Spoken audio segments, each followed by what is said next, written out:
Let's try that again. Good evening, everybody. I muted myself because my dog is barking, so you're going to get Scott and the dog probably.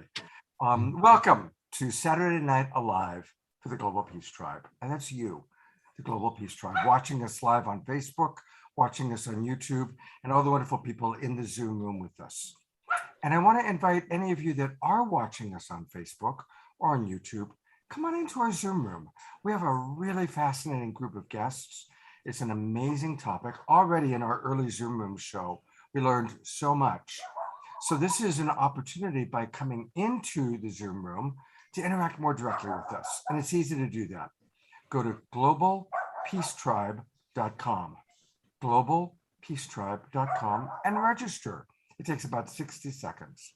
And what's great is once we have your email address, then we can keep you notified of the replay so you can watch not just this show, but access to 85 previous shows that we've done.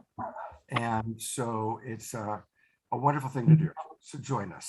And I do want to thank everybody that is watching on Facebook, but I really want to thank people on Zoom. And since my dogs are going at it, I'm going to go straight to turning things over to my partner here, Deborah Giusti. Take it away, Deborah. Thank you, Scott, and welcome everyone to what is our 85th show that we've produced every Saturday night since the lockdown in April 2020. And this is the 7th show that we've produced of season 7, A Glimpse of Heaven, which will continue through the end of the year. And again, thank you so much for your donations when you register and donating to our donation portal where you can get tax-deductible donations, because we offer this to the world for free. And we really appreciate your donations, which allows us to do this show every week. And I'm really thrilled about this show tonight. The theme is Tech for Good, Uplifting Humanity. And actually, this is one of my core passions.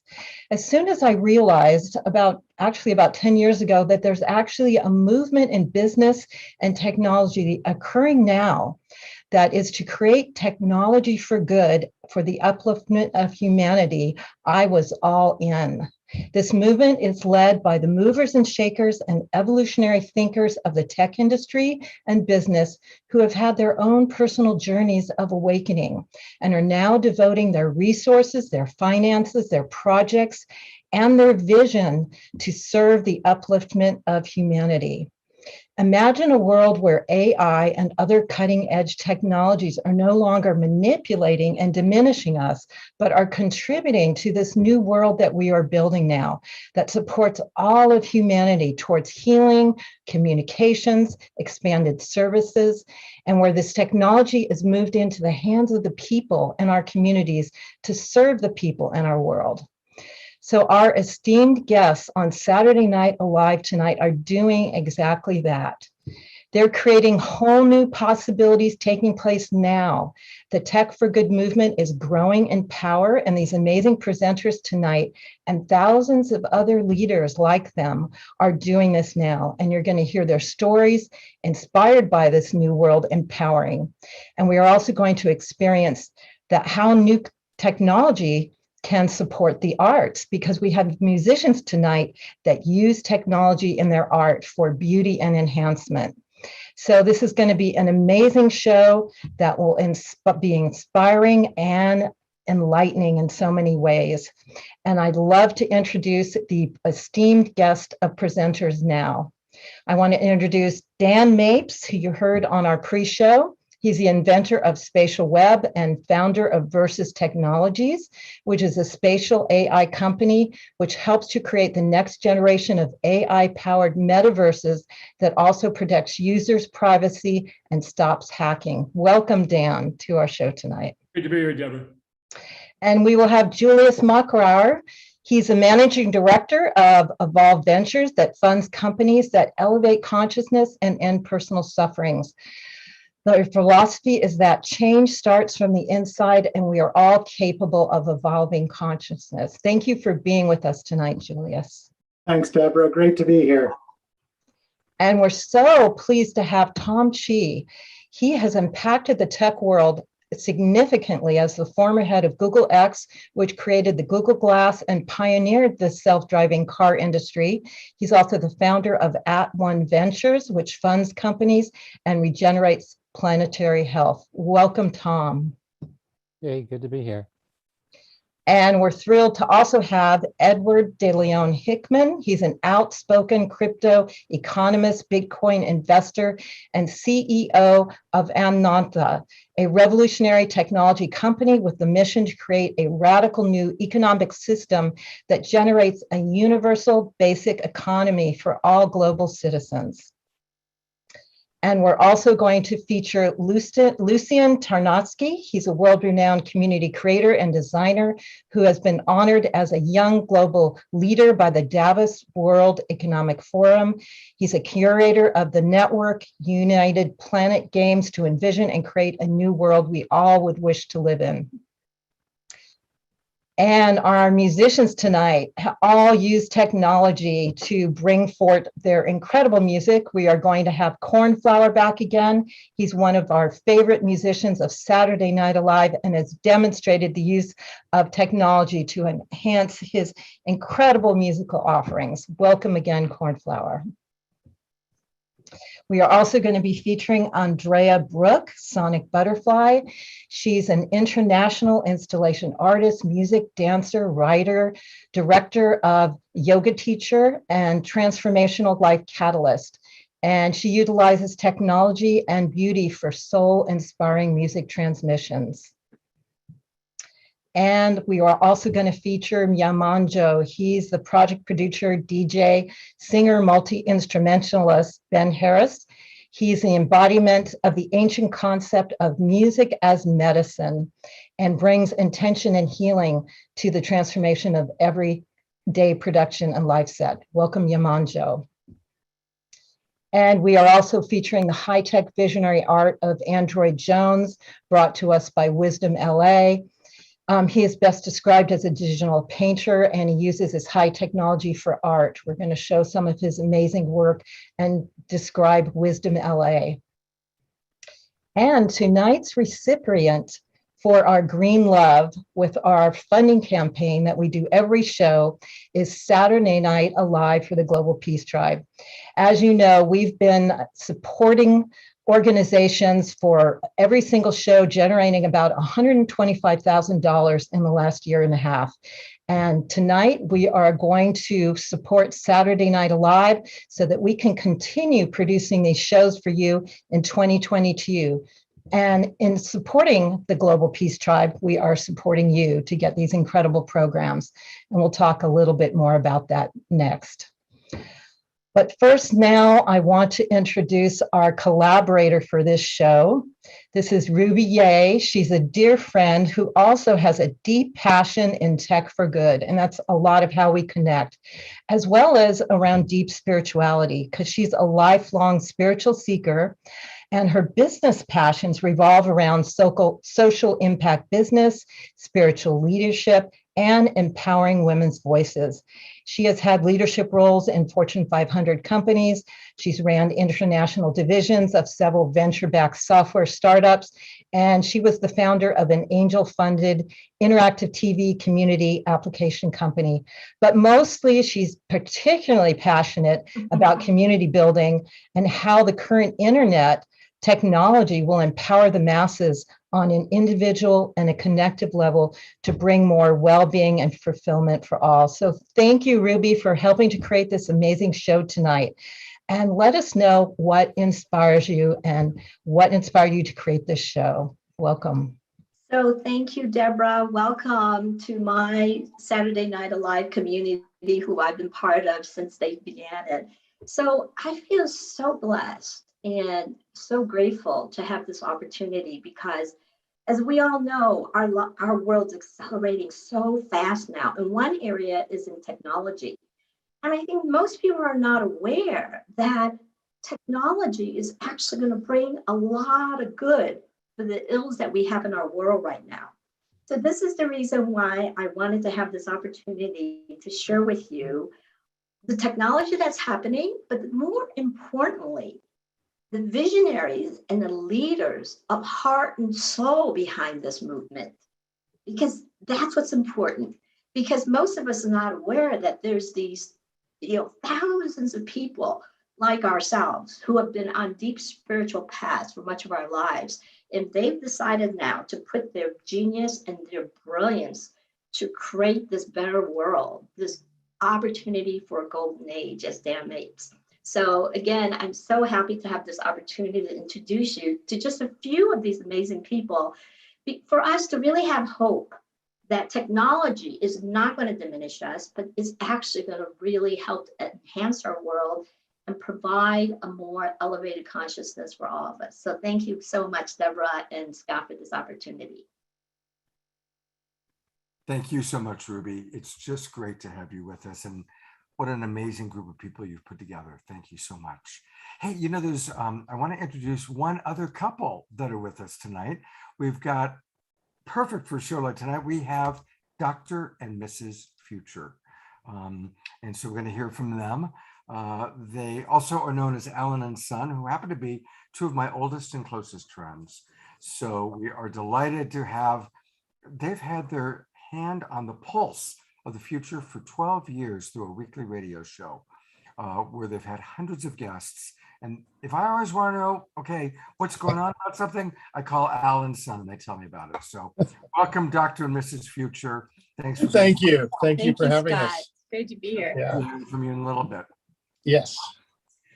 Well, as you all know that watch this show, we love music. It's an inspirational variety show, especially tonight, because we want you to all take in the wisdom from some of the people that you're going to hear from. And some of it's going to be deep. And we also want you to move and dance. So as always, we're going to really mix music with beautiful speaking and presentations. And so, of course, for tonight's show, who is the high-tech musician we all love on this show? It is the one and only Cornflower. So we are delighted to have you with us, Brother Cornflower, and get us going. All right. Thank you, Scott. Thank you, Deborah. Thank you, Ruby. And thanks for everybody who's here. I'm just going to drop in and improvise a little something for us tonight and get us started.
Beautiful. What a wonderful, wonderful way to just get the energy moving. As always, beloved brother Cornflower. Thank you Thank so you. much.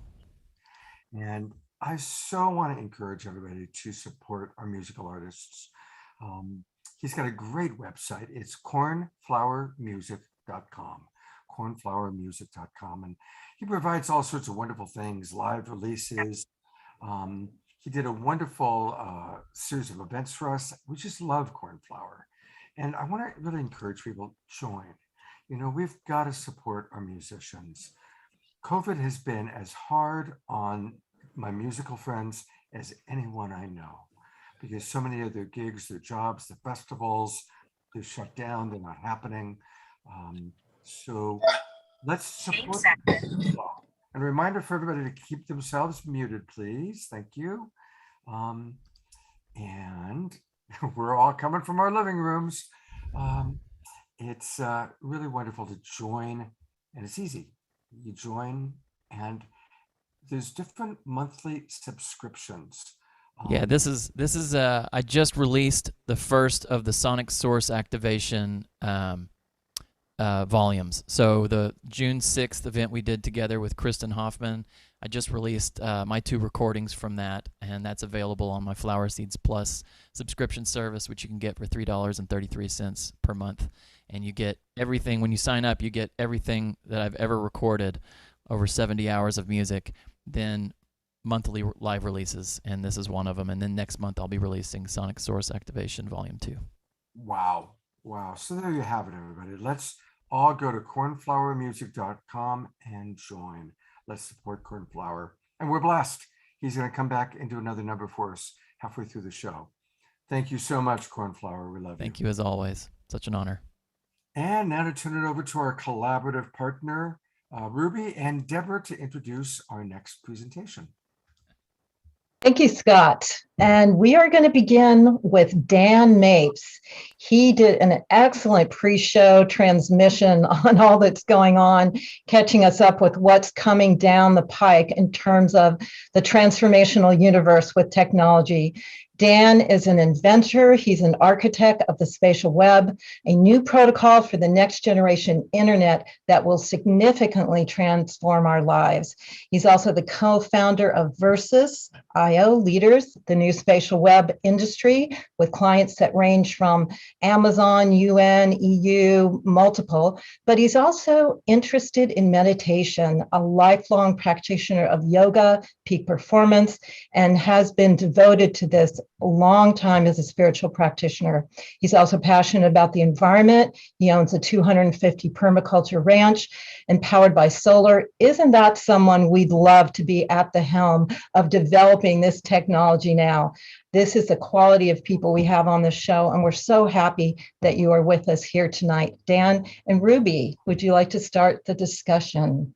Yes, so thank you, Deborah. I am just so thrilled and excited to be able to start our conversation with Dan. And before I invite Dan to start sharing with you, I just want to invite our audience to remember what life was like 20 years ago, before the internet, before the web. Do you remember when everything was just paper, pushing paper, before iPhones, before the web? So now imagine the next 20 years. It's going to be accelerated 10 times faster because of what Dan has created and what he has invented called the spatial web.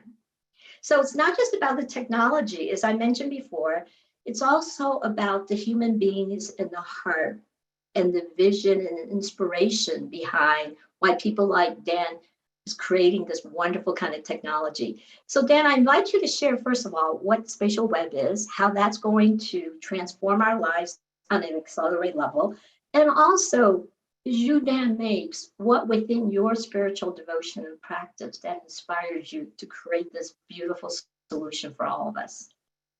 That's wonderful, Ruby. No, great questions. Maybe I'll start with the last part first. I'm a longtime meditator, started in Zazen, and have been through various different traditions, partly just the joy of studying these great jewels that have been handed down from 1,000 years, 5,000 years in the case of the Vedas. I mean, it's just remarkable. So we're so lucky to have that wealth of knowledge and methodologies and teachers all over the world. And it's been great to see yoga spreading all over the world as well. And I mean, it really are. We've kind of laid a foundation, I think, for a spiritual renaissance.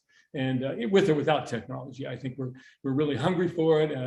We have a couple of generations now that all have been deeply involved, and that creates a tipping point. So the front edge of a spiritual renaissance, and not only a spiritual renaissance, but probably an economic and governance renaissance as well. And that's where technology can come into play. If we look back, we realized that, the internet began in 1970, 50 years ago, with 4 computers. And they discovered something by accident. They were trying to make a network with no central computer. So it was kind of a network of networks that could all communicate with each other using an open non-commercial protocol that's free to use by anybody. And what they unlocked in that was something called decentralization. So there's no center.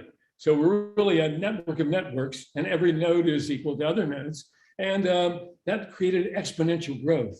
We went from 4 computers in 1970. We're at 40 billion computers plugged into the internet today. We're about to plug 500 billion more IoT devices into it. We're creating a global nervous system. And so that's a remarkable, it is the largest engineering project humanity's ever undertaken. It's been going on in the background, growing steadily. Some of it's been good, some of it's been bad, just like cars. Cars are great, but when you get in a wreck, people go through windshields. So then they had to put seatbelts in. Oh, and then seatbelts were enough. Let's put airbags in. Oh, let's make better cars. And so I think what we do with these technologies is we use them until we find where the pain points are, where the problems are. Then we invent into that area to get rid of the problem part and keep the good part. So now we have electric cars, and they're pretty safe. And particularly as the technology starts to come on to help control them, then they won't even hardly have any accidents anymore. We're looking at accident rates probably being 5% of what they currently are as we move to electric vehicles that are kind of linked into a common spatial web. And so what we did is we created something called the spatial web. So the web the internet grows in capability every year because of things like Moore's law, where the chips get faster and even the network speeds get faster. So in 1970, when the internet began, we could only send little messages between the computers. And then that grew up over 20 years, and that led to email. And we still use email today. But then after 25 years, somebody, a guy named Tim Berners-Lee, said, hey, why don't we give all of our documents an address? And then we'll create an open protocol, a non-commercial, anybody's free to use for them, HTTP and HTML, and a browser. To follow these standards, you can make a web page, and it can be read by the browsers, and it can link to every other web page in the world. And that led to the World Wide Web. So we've had the World Wide Web now for 25 years. Again, we started with 8 or 10 web pages in 1993 or 4, and now we're up to 8 billion or 10 billion web pages today. So the internet and the web, they're both decentralized. I don't have to call anybody and ask, can I make a website about Scott and Deborah's show? No, they can build their own website and launch it. And so it really creates, while we're having this conversation, probably 1,000 new web pages are being uploaded or more from all over the world. So it's a remarkable thing. So we're just following that great tradition. But now we've had 25 years of the 2D web page world, but we also had 25 years of 3D computer gaming. And so we've got a couple of generations now that are growing up playing Minecraft and World of Warcraft, and they kind of think in 3D. And so we're ready for a 3D web.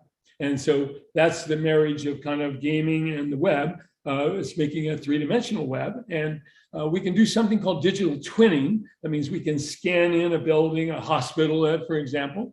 And then suddenly now you've got the digital version of the hospital, and AIs can work in there to make sure they know where all the ventilators are, if there's a COVID problem, or where all the PPE is, or they can help nurses with their task management or doctors with their current operation. plan, bed management, all these kinds of things. So suddenly the hospital is operating more effectively than it was without the spatial web. And not only that, because the hospital is running on an open standard, it can talk to every other hospital and all the medicine suppliers and all of the patients and doctors and nurses. So the spatial web does for the world what the World Wide Web did for documents. So now we can bring the world online. And we can scan it in. Even our smartphones have LiDAR on them. So we can scan things in and digitize them. And pretty soon, instead of going from 8 or 10 web spaces like we are today, probably in 10 or 12 years, we'll have 8 or 10 billion web spaces. And you're already seeing huge corporations like Facebook changing their name to Meta for the metaverse. And Disney saying, we're going to do a metaverse. And Microsoft is saying, we're going to do a metaverse. There's going to be, the metaverse is kind of the new website. So we're going to see thousands, probably millions of these metaverses, and the spatial web helps them all link together to create a metaverse of metaverses so we can navigate between them and search and find each other and do various things like we do on the World Wide Web. So that's a quick look at the metaverse. Dan, what would be helpful is that because of who you are and what you represent and your values, what have you created in the spatial web that's going to eliminate some of those issues that is a problem for people now? The fact that, our privacy is gone and that we're monitored all the time, and that, so this is beautiful if you can share with the positive aspect of what this new generation of web is going to be. No, well said, Ruby. I mean, just as I was saying before, I mean, when they invented cars, they didn't put seatbelts in them to begin with. And now we look back and go, why didn't they get that? But it's hard in the beginning to catch it all. And so the web grew pretty fast from those 8 or 10 web pages to 8 or 10 billion web pages. And it kind of grew without these kinds of controls on them. So now, when they designed the World Wide Web, they didn't put in an identity layer. So you have to log in everywhere. As soon as you log in, then they can harvest your data and then sell it. And so that's the world of surveillance capitalism. The other problem we have is there's no real security layer into the current internet. So hackers can get into almost every database and hack it.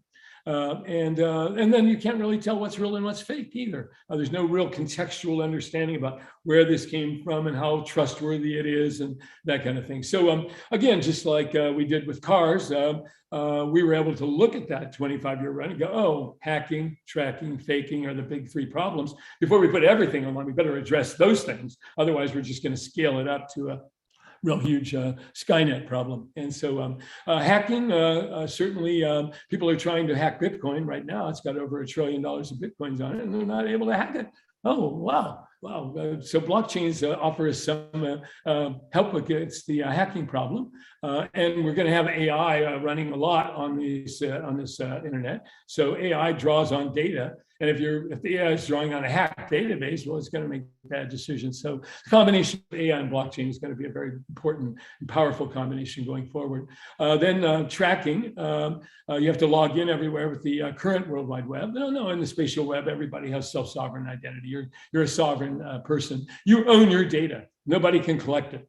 So you own it. You have it in your own data vault. If you want to sell some of it, you can sell some of it. You can even anonymize it so it doesn't have your name on it. And you're paid for your data. If you're driving a Tesla or a BMW, those companies might want to buy the data stream off your car.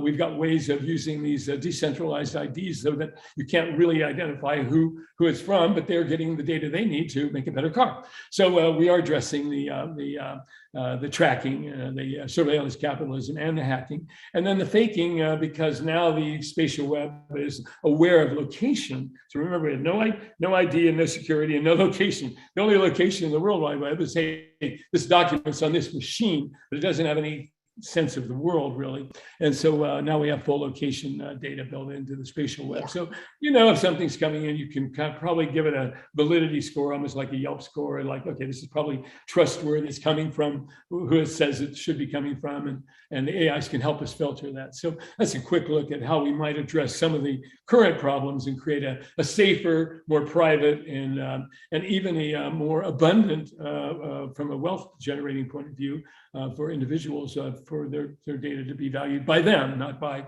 some third party that's harvesting their data and reselling it.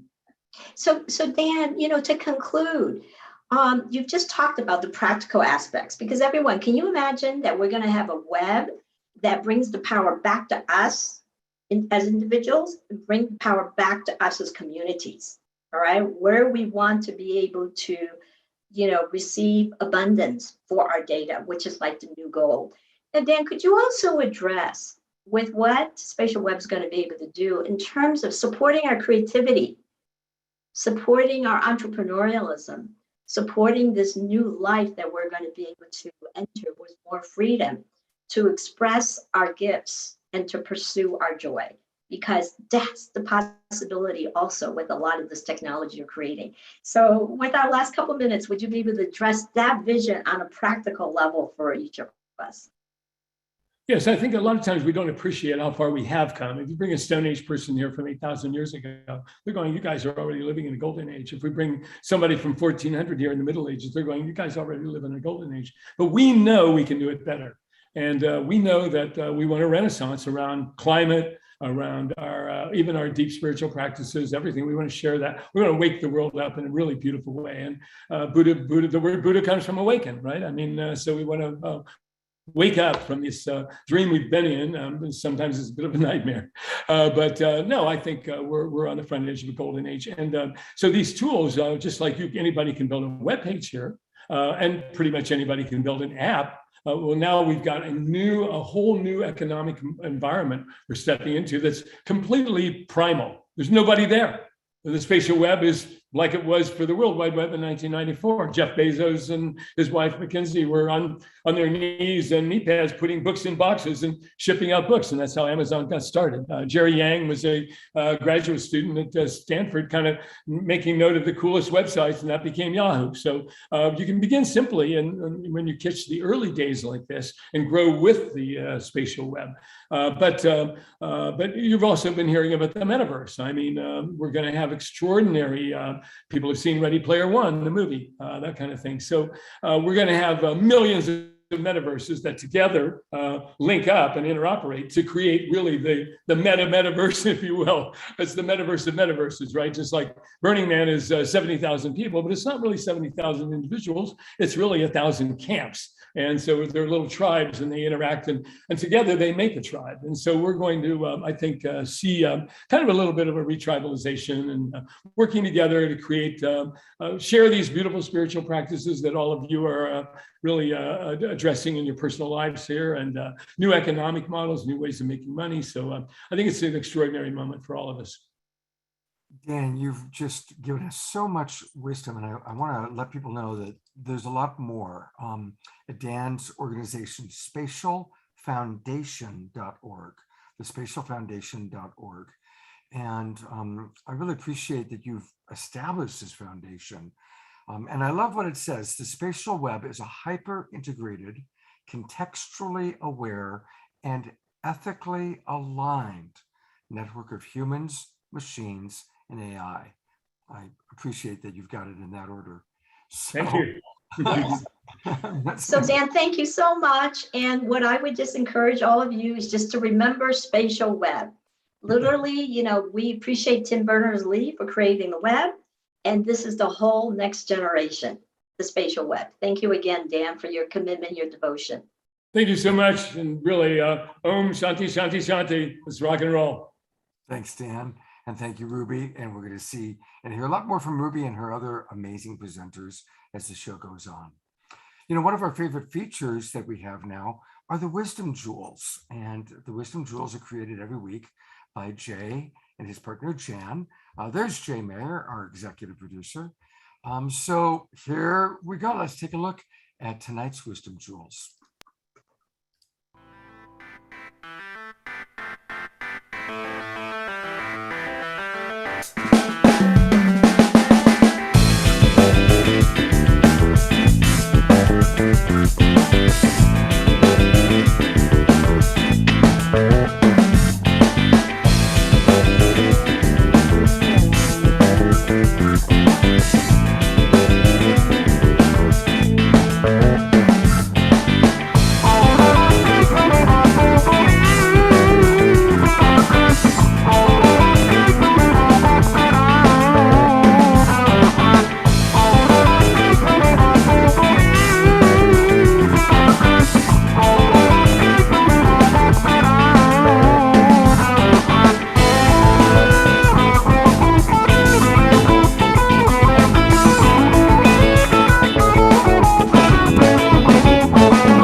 was fun.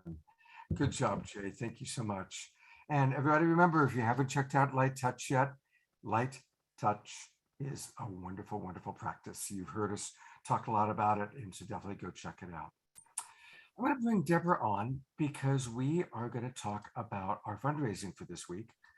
And this time we're fundraising for us. Deborah, I'm going to turn over to you first, and we'll bring on Dr. and Mrs. Future. Thank you, Scott. As many of you know, Saturday Night Alive offers a funding opportunity almost every show, which began on the very first show, and we call it Green Love. And this allows for the Global Peace Tribe, which is you, to make a difference and support valuable organizations who are doing incredible work at this critical time on the planet. With this show, we access the power of community to make a difference, to support positive solutions in our world through these organizations. And we've generated over $125,000 in the last year and a half that we've given to these organizations and some individuals. And we started this show right after COVID began. It was like a soul contract between me and Scott and you, the Global Peace Tribe, to provide this lifeline of hope and healing and solutions during this incredible time. Truly, this show has inspired so many. Honestly, it's a soul contract where I get downloads in my meditations every single morning, like instructions from Spirit on how to move forward. So tonight we are funding Saturday Night Alive and the Global Peace Tribe. Along with producing 85 shows every Saturday night, we host special events with incredible luminaries, Straight Talk, Sacred Sunday, and we hope to continue forward in 2022. We have lots of ideas. And we plan to stay on the cutting edge of technology, just like this show is sharing as we produce the shows going forward, to incorporate what's possible of all the technology that's evolving now. And this show is provided free to you by donation. So it is you, the Global Peace Tribe, that allows us to continue forward in 2022. So we are requesting your support tonight so that we can totally plan for an awesome year in 2022. So Scott, would you like to continue on and share your heart and your thoughts? Yeah, I do. And I just want to invite everybody to get out their cell phones, put it on camera function, and head right towards this Q code. And that's how you can see the ways to donate for us. And you just go to the Q code and boom, it pops up and it gives you an option of how to donate. And we really encourage you to donate. And you can donate in any number of ways, one time only or on a monthly basis. Once again, my dogs are very excited tonight. So please, please, please, we really appreciate your support. And I want to introduce to you two of my oldest friends. I've worked with them for literally decades. And I know them as Alan and Son, but I also know them as Dr. and Mrs. Future. And I love these two. You know, all the wonderful promotional videos that you see, hopefully you guys use the promotional videos that we make. They're the ones who make them. This is Dr. and Mrs. Future. They create the videos that help to promote our shows. I've been working with you guys for over 30 years now, and welcome. How perfect to have Mrs. Future on this show. And just so you know, if people aren't aware, they started a radio show, weekly radio show 12 years ago. They've done 500 plus episodes. They've interviewed hundreds of futurists, from famous people like Bruce Lipton and some of the many people you see here, Nassim Harriman, but also bringing on new authors. And so thank you for always having your hand on the pulse of the future. Our pleasure. Yeah. And it's for all of us. So, you know, it was really interesting hearing Dan, because Dan's also an old buddy like you, Scott. We've had many adventures together. And I'll tell you, one way I think of Dan is that he's building the spaceship. And it's almost like we're in England in the 200 years ago, ready to go on a boat to the new world. And the new world is mysterious and unknown, and some people have been over there already on the other side and come back and say, come on over, the water's warm. And we're some of those people that have been to the new world, to the metaverse and beyond, and think that we can have a course there that will bring us all to a better life. And so right now Dan's building the metaverse, helping to build it, pull it together. It's a massive undertaking, and it's more than just a spaceship. I mean, imagine a spaceship that has the most incredible holodeck you've ever seen, where you're able to connect with, with your fantasies with each other in new and exciting ways, to explore humanity in ways we've only dreamed of to this point. New ways of feeling, touching, telepathy, mass group minds capable of communicating with each other on a regular basis, much like we're doing now with this meeting. Also, look around you, look at the people here. They're all your shipmates as you enter this new universe, this new way of expressing humans' journey into both the unknown and the mysterious and the amazing. So I think we're poised on the edge of a great adventure, and we're here to help. And we're here to help. And bring your skills with you. Bring all your skills. Scott, bring your skills to interview. Your schmooze abilities. I mean, amazing skills that will help us all. Go ahead, Ms.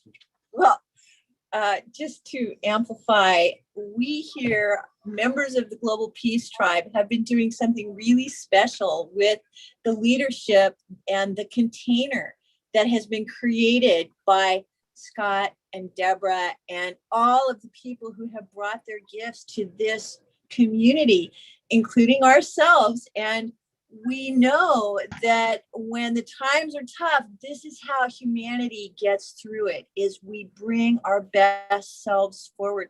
So I really feel so strongly that I have been given so much by the entire Global Peace Tribe and all of the energy that we've been collecting this year. And it gives me great pleasure to give it back in the form of helping amplify these stories and helping hold dear all of the participants and the way that we give to each other. And I just want to encourage everyone to give this gift to yourself. Join the Peace Tribe in a new way and give them your support. Give them a deep commitment of financial life so that they can continue doing this all through the next year.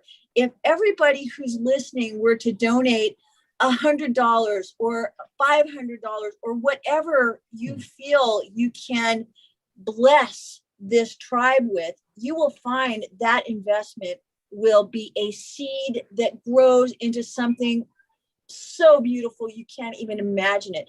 This is how we create the beautiful future together, is we affirm, we bring our best treasures, we bring them to each other, and we appreciate them.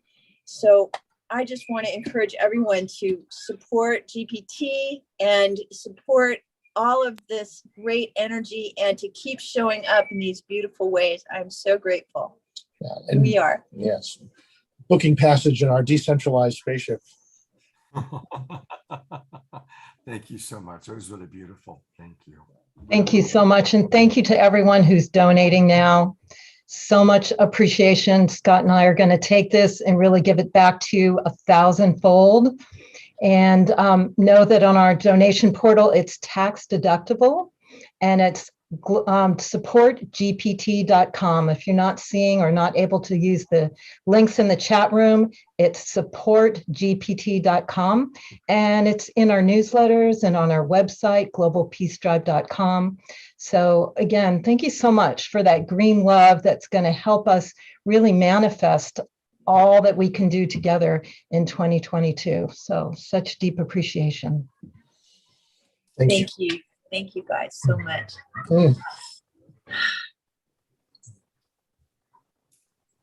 And now we are going to move on to our next speaker. And I'm going to be able to introduce Julius Machauer. He has had an incredible career, and we are bringing him on now because he's the managing director of Evolved Ventures, which is a very unique venture firm with a philosophy that change starts from the inside and we are capable of evolving our consciousness. So Evolved's mission is to fund initiatives that support the evolution of consciousness. Isn't that amazing, to take the power of green love, like we were talking about, and really empower the people that are really making a huge difference in the world? So thank you so much, Julius, for being with us now and for the work that you do in the world and the work that you've done and the work of your organization. And I'm going to bring on Ruby because she's going to work with you and be able to share a bit more of what you can share with us. Welcome, Ruby. You're muted. Thank you, Deborah. Julius, I am so happy you were able to join us today from the East Coast. And I'm so happy to have met you as a new friend because Evolve Ventures, Evolve Foundation is such an innovative and unique venture firm that I really wanted, again, our audience to know there are people like you out there with such heart and soul. You know, people like you who've been at the top of the world with your background in Wall Street and, you know, in the pharmaceutical industry, but you've shifted all that. So if you can share with us, what is the vision that was founded Evolve with the original founders, and also what inspired you to want to be part of that vision and mission that literally wants to end human suffering through your investments? So please, Julius. Hey, hello everybody, and thanks for inviting me here, Ruby, and the kind words. So I guess I'll start with my story, which isn't a story of tragic suffering or a lightning bolt hitting my heart, but rather a story of really a deep personal reflection, almost an emergent journey where I was picking a direction, reflecting on what I learned, trying a new direction, rinse, repeat until I got it right. And as it happens in life, some of it involved making the same mistake twice. My career really started in pharmaceutical research and development at Merck, which at the time was one of America's most admired companies. I did really well, and my career seemed to be on a fast track. I had lots of opportunities, and really it felt so good to receive all that positive feedback at work. It was almost surreal, as I had never felt great about my capabilities. And to be honest, I felt sort of like a loser in high school. And getting all this very positive verbal and monetary feedback really like clouded my understanding of what was going on inside me. And for a time, I confused it with thinking that I loved what I did. But what I really liked was getting some positive reinforcement. It was hard for me to face that reality, but once I did, I knew Merck, pharmaceuticals, and engineering just wasn't my home. So with like no direction in mind and feeling pretty lost, I went off to Stanford Business School. It was a wonderful experience, but it was friggin' expensive. And it left me with a mountain of debt. And even though I had a lot of options of what I could do at graduation, I was so scared about the debt that I took a high-stress job on Wall Street to get it paid off. Long story short, I ended up in a very cool, sought-after job on the trading floor. Made more money than I think somebody should be paid for the job I did, and was miserable. Believe it or not, getting a big bonus check felt really empty. I didn't feel values aligned with my colleagues. And more importantly, I didn't feel like I could be myself there. I think it was this emptiness, 20 some years ago, that led me to start being deeply curious about sort of what it meant to be me, to reflect on my purpose. Well, what's my purpose on this planet?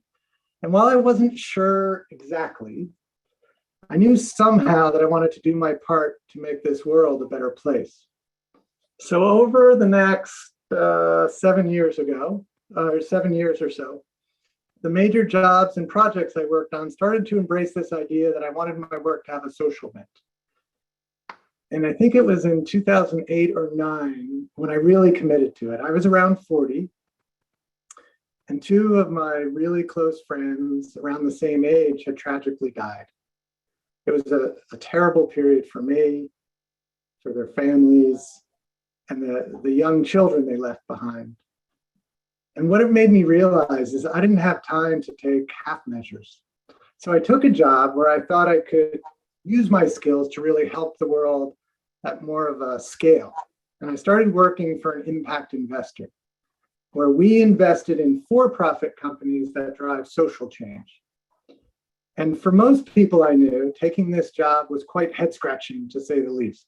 I was making less money than I had made when I graduated college 20 years earlier, had no real savings, and was the sole earner for a lovely wife and 3 awesome kids. Don't get me started there. Even though the lack of money was really stressful, and I had no idea what it meant to be an impact investor, I dove in head first, felt really good about what I was doing. And I think for the first time, I started to feel aligned with who I was. That alignment has really grown over time, as did my experience and expertise as an investor. And my story, this story of finding success, feeling empty, triggering a journey of transformation, I'm not alone in that story. In fact, one of my partners in crime, Bo Xiao, lived a story with a similar thread. He was a multiple-time national math champion in China at the age of 17. Went to Harvard on a full ride, means millions of dollars by the time he was in his 20s. He had everything, fame, fortune at a very young age. And, honestly, he never felt worse. On paper, he should have felt great, but his inner reality was quite different, which led him on a search to go deeper personally. And that search led him to walk away from everything he had built and hundreds of millions of dollars to co-found Evolve with his good friend, Oleg Gorlick. I'd encourage you to go to our website and listen to Bo's short talk about his story. I'm not doing it justice here. It's at evolvevf.com, and most people find it just wonderfully inspiring. So that's a good segue. What is Evolve and what do we do? Evolve is both an investment fund and a foundation, and we use our significant resources to evolve consciousness, and we try to catalyze humanity's waking, sort of do our part for that. And fundamentally, we have a deep-seated belief that everybody deserves a life of wholeness and freedom. And when I say freedom, I'm referring to inner freedom, freedom from our inner suffering, so we can get to know and connect with our true selves, to live our lives to the fullest and bring our true gifts to the world. And, when I think of bringing our true gifts to the world, when I speak about that, I like to share a quote I once heard, that the greatest pianist that ever lived is likely alive today and has never touched a piano. When I sit with that, every time I say it, it gives me a little tingles. I find it inspiring to imagine a world where people are truly bringing their gifts to the world. A world that doesn't drive a young Julius who's good at math and science to be an engineer because he can make a good buck, but rather looks at that child holistically and supports their journey to wholeness. So our big, hairy, audacious goal at Evolve is to invite and support 1 billion people through their personal journeys over the next generation. And to accomplish this, we believe that the world needs scalable tools and services that can meet people wherever they are and help them alleviate their inner suffering and support them on their personal journey of transformation. And we think that this transformation of individuals will lead to transformation of society as a whole. That inner challenges of loneliness and lack of connection with ourselves and with others are intimately related to outer societal challenges like racism and social justice. And right now, the world just isn't armed with these tools and services. We need safe containers, safe media outlets where people feel like they can be vulnerable and have the permission and safety to connect with and share their inner struggles.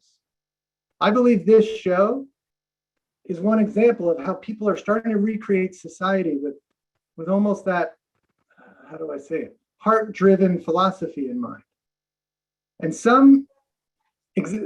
I've been talking a lot about tools and services. To give you an example, I'm referring to things like mindfulness and meditation apps, platforms to enable teachers to scale their teachings, digital mental health and wellness platforms, social wellness platforms, relationship tech, even technology to support the emerging field of therapy-assisted psychedelics. I could go on for another 20 minutes listing them, but I know I'm limited on time here. So what's our recipe to create those tools and services? One, we find conscious, mission-driven entrepreneurs and founders. Then we add a dose of capital from mission-driven investors who really are going to support the entrepreneurs,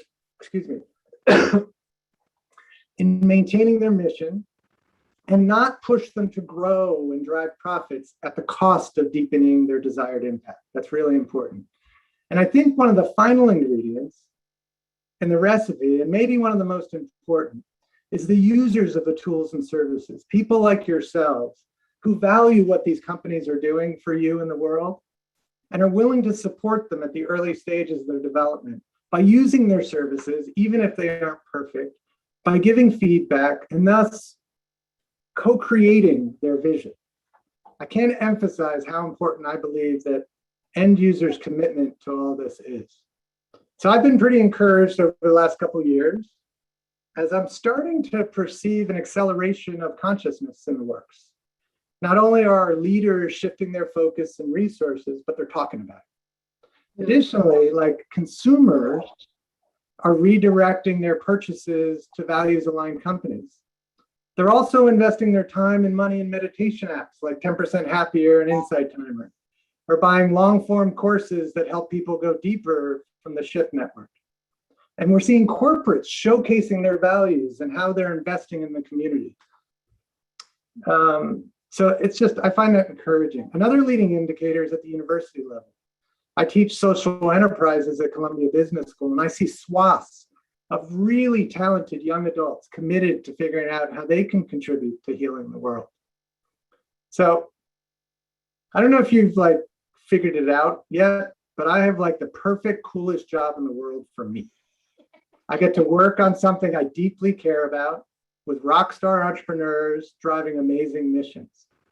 One company we recently invested in is called True Love. The founder, Bree Code, who previously was the lead artificial intelligence programmer for games like Assassin's Creed. For those of you who aren't gamers, it's a violent first-person shooter game. And Bree got sick of getting people addicted to adrenaline and the fight or flight response you need to develop to be successful in those games. And had, or I'd say has, a beautiful hypothesis that using everything she learned from the gaming industry, she could get people to engage their tend and befriend responses. So she left a high-paying job in the gaming industry and started True Love with only her savings and the vision of creating an artificial intelligence companion that supports people on their journey of inner transformation. And I'll tell you, I'm on the board there. Their commitment to helping people and shifting traditional paradigms is frigging breathtaking. And it's amazing what she and her team have already done. Their initial version, with next to no investment, has already had 4.5 million downloads with no marketing. And by the way, for those of you who are interested, the app is called #selfcare. Hashtag is the symbol. But a company like True Love needs investors like us if they're going to achieve their mission. Not investors who are screaming, show me the money, but rather investors who are going to scream, show me the impact, and have, what can I say, the patience and the resources to support the work and the journey. And we feel that's our role. And for us, money is really like the fuel to energize. Money and our time is the fuel to energize a shift in consciousness. And right now, there aren't many investors yet in the space of evolving consciousness, but I envision a world where many more come in and we compete to invest in companies, not because of how much money we'll make, but because of the impact these companies will have on the world. Wow, Julius, thank you so much. You probably are not seeing all the comments, but one of the reasons why we created this show is to instill hope that there are investors and there are business leaders out there like you with that heart and spirit, speaking like you with the values. So I just want to, again, honor you and honor Bo and Oleg and all of what you're doing at Evolve. What you just said was just so beautiful and breathtaking also. So all I can just say is, aren't we lucky? There are organizations like Evolve out there and leaders like you out there. Thank you, thank you, thank you so much, Julius. Thanks for having me here and for the work you and Scott and Deborah are doing. So thank you. Thank you, Julius. It's wonderful to have you kind of joining our world here. And people can learn more about what he's up to at evolvevf.com. EvolveVF, V as in ventures, F as in foundation.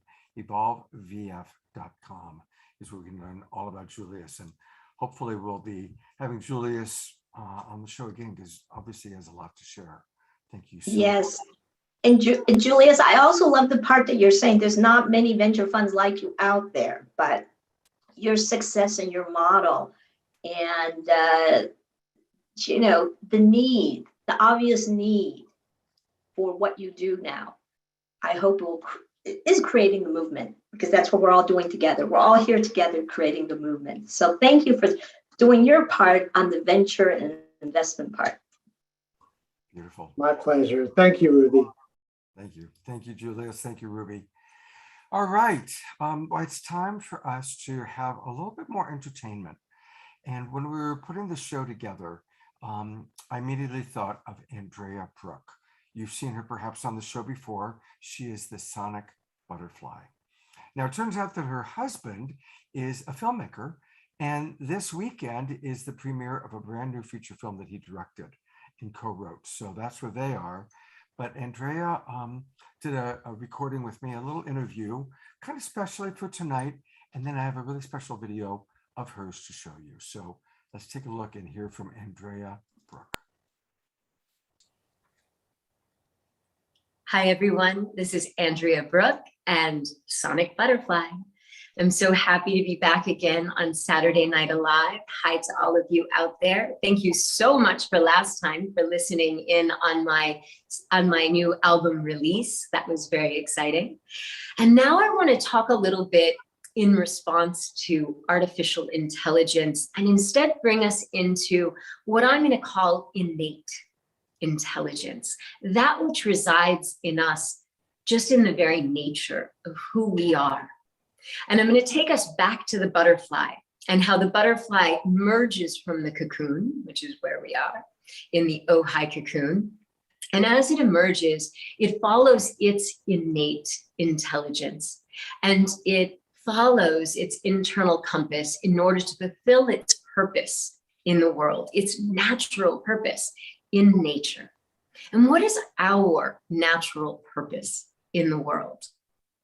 And I really believe that it is the innate consciousness that we hold in our hearts and our spirits, that perhaps before we embodied, just as before that butterfly became a butterfly, it brought forth an intelligence and a way of being, a consciousness that was special to that individual in order to fulfill.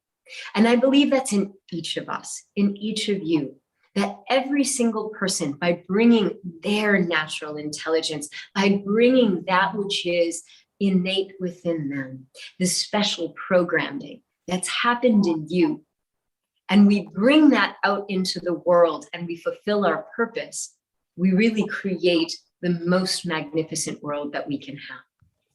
This next video that you're going to see is in Sao Paulo, Brazil.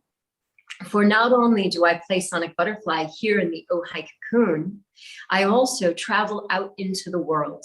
And sometimes not just within my own country, but to other countries and other cultures.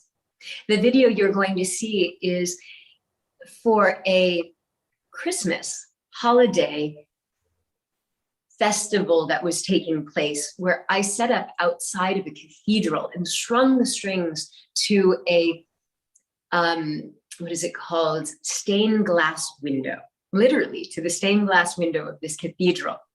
and all the strings were attaching into the metal structure of it.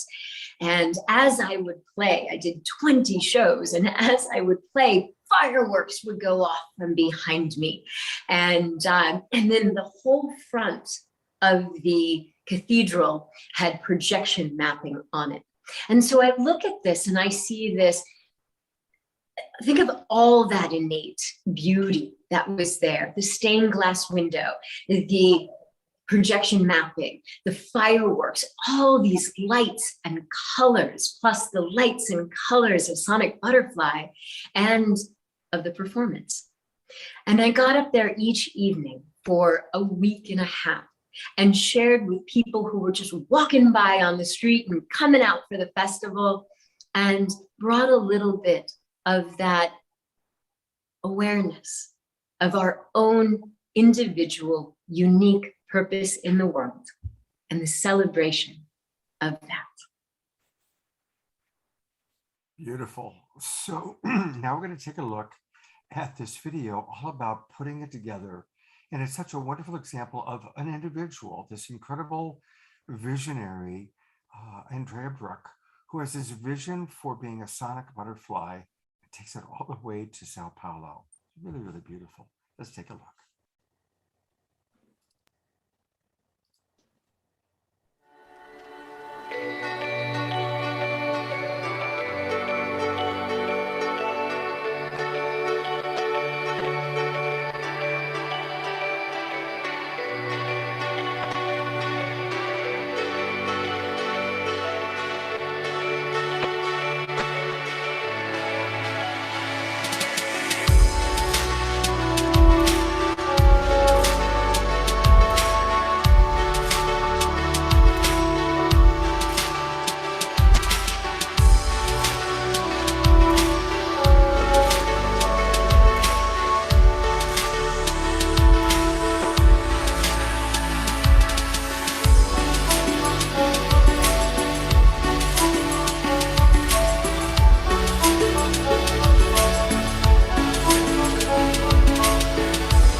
What a wonderful example of taking new technology, being creative and artistic with it. And may we all feel inspired by that, no matter whether we're young ones or older ones. There's so many wonderful ways we can be creative and artistic with our creative expressions. And I really appreciate how Andrea Brooke does that. And like we've heard from Julius, notice how Julius and Dan, they have so much heart. And that's always what you'll find here on Saturday Night Live. Whatever the topic is, we choose people that are really coming from their heart and from a place of love. If you want more information on Andrea Brooke, her website is simple. It's sonicbutterfly.com. She's got albums and shows and all sorts of wonderful things there. So that's where you can learn all about Andrea. She's, of course, been on the show before. We'll have her on again. And thank you for watching. And now to introduce our next presenter, I'm turning it back over to Deborah. Thank you, Scott. And we have another amazing presenter for you. This is Edward De Leon Hickman. He's an outspoken crypto economist, early Bitcoin investor, and CEO and founder of Anantha. Anantha is a revolutionary technology company with a mission to create a radical economic system that generates a universal basic economy for all global citizens. Edward's passion to create this came supported from an early upbringing where he had a severe financial hardship, but this led to his interest in both the traditional and newly emerging economies like cryptocurrency. And he began to assemble a team for Anantha and is now starting to fulfill his vision to, quote, imagine a world which 100% of fellow humans were fully self-actualized. How tremendous a market opportunity that would create for us and species, for us as individuals. So I want to thank Ruby for bringing this incredible speaker to us. And we have a video of him. So Ruby, would you like to share a little bit more about Edward?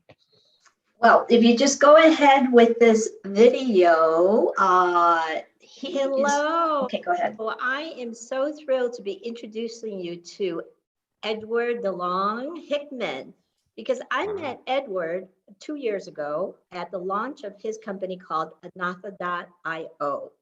And I was so inspired because I saw in Edward embodiment of what Buckminster Fuller talks about, is that you never change existing reality by fighting it, but you create a new model. Because what Edward is creating is totally a new model of abundance and prosperity, not just for some, for all global citizens.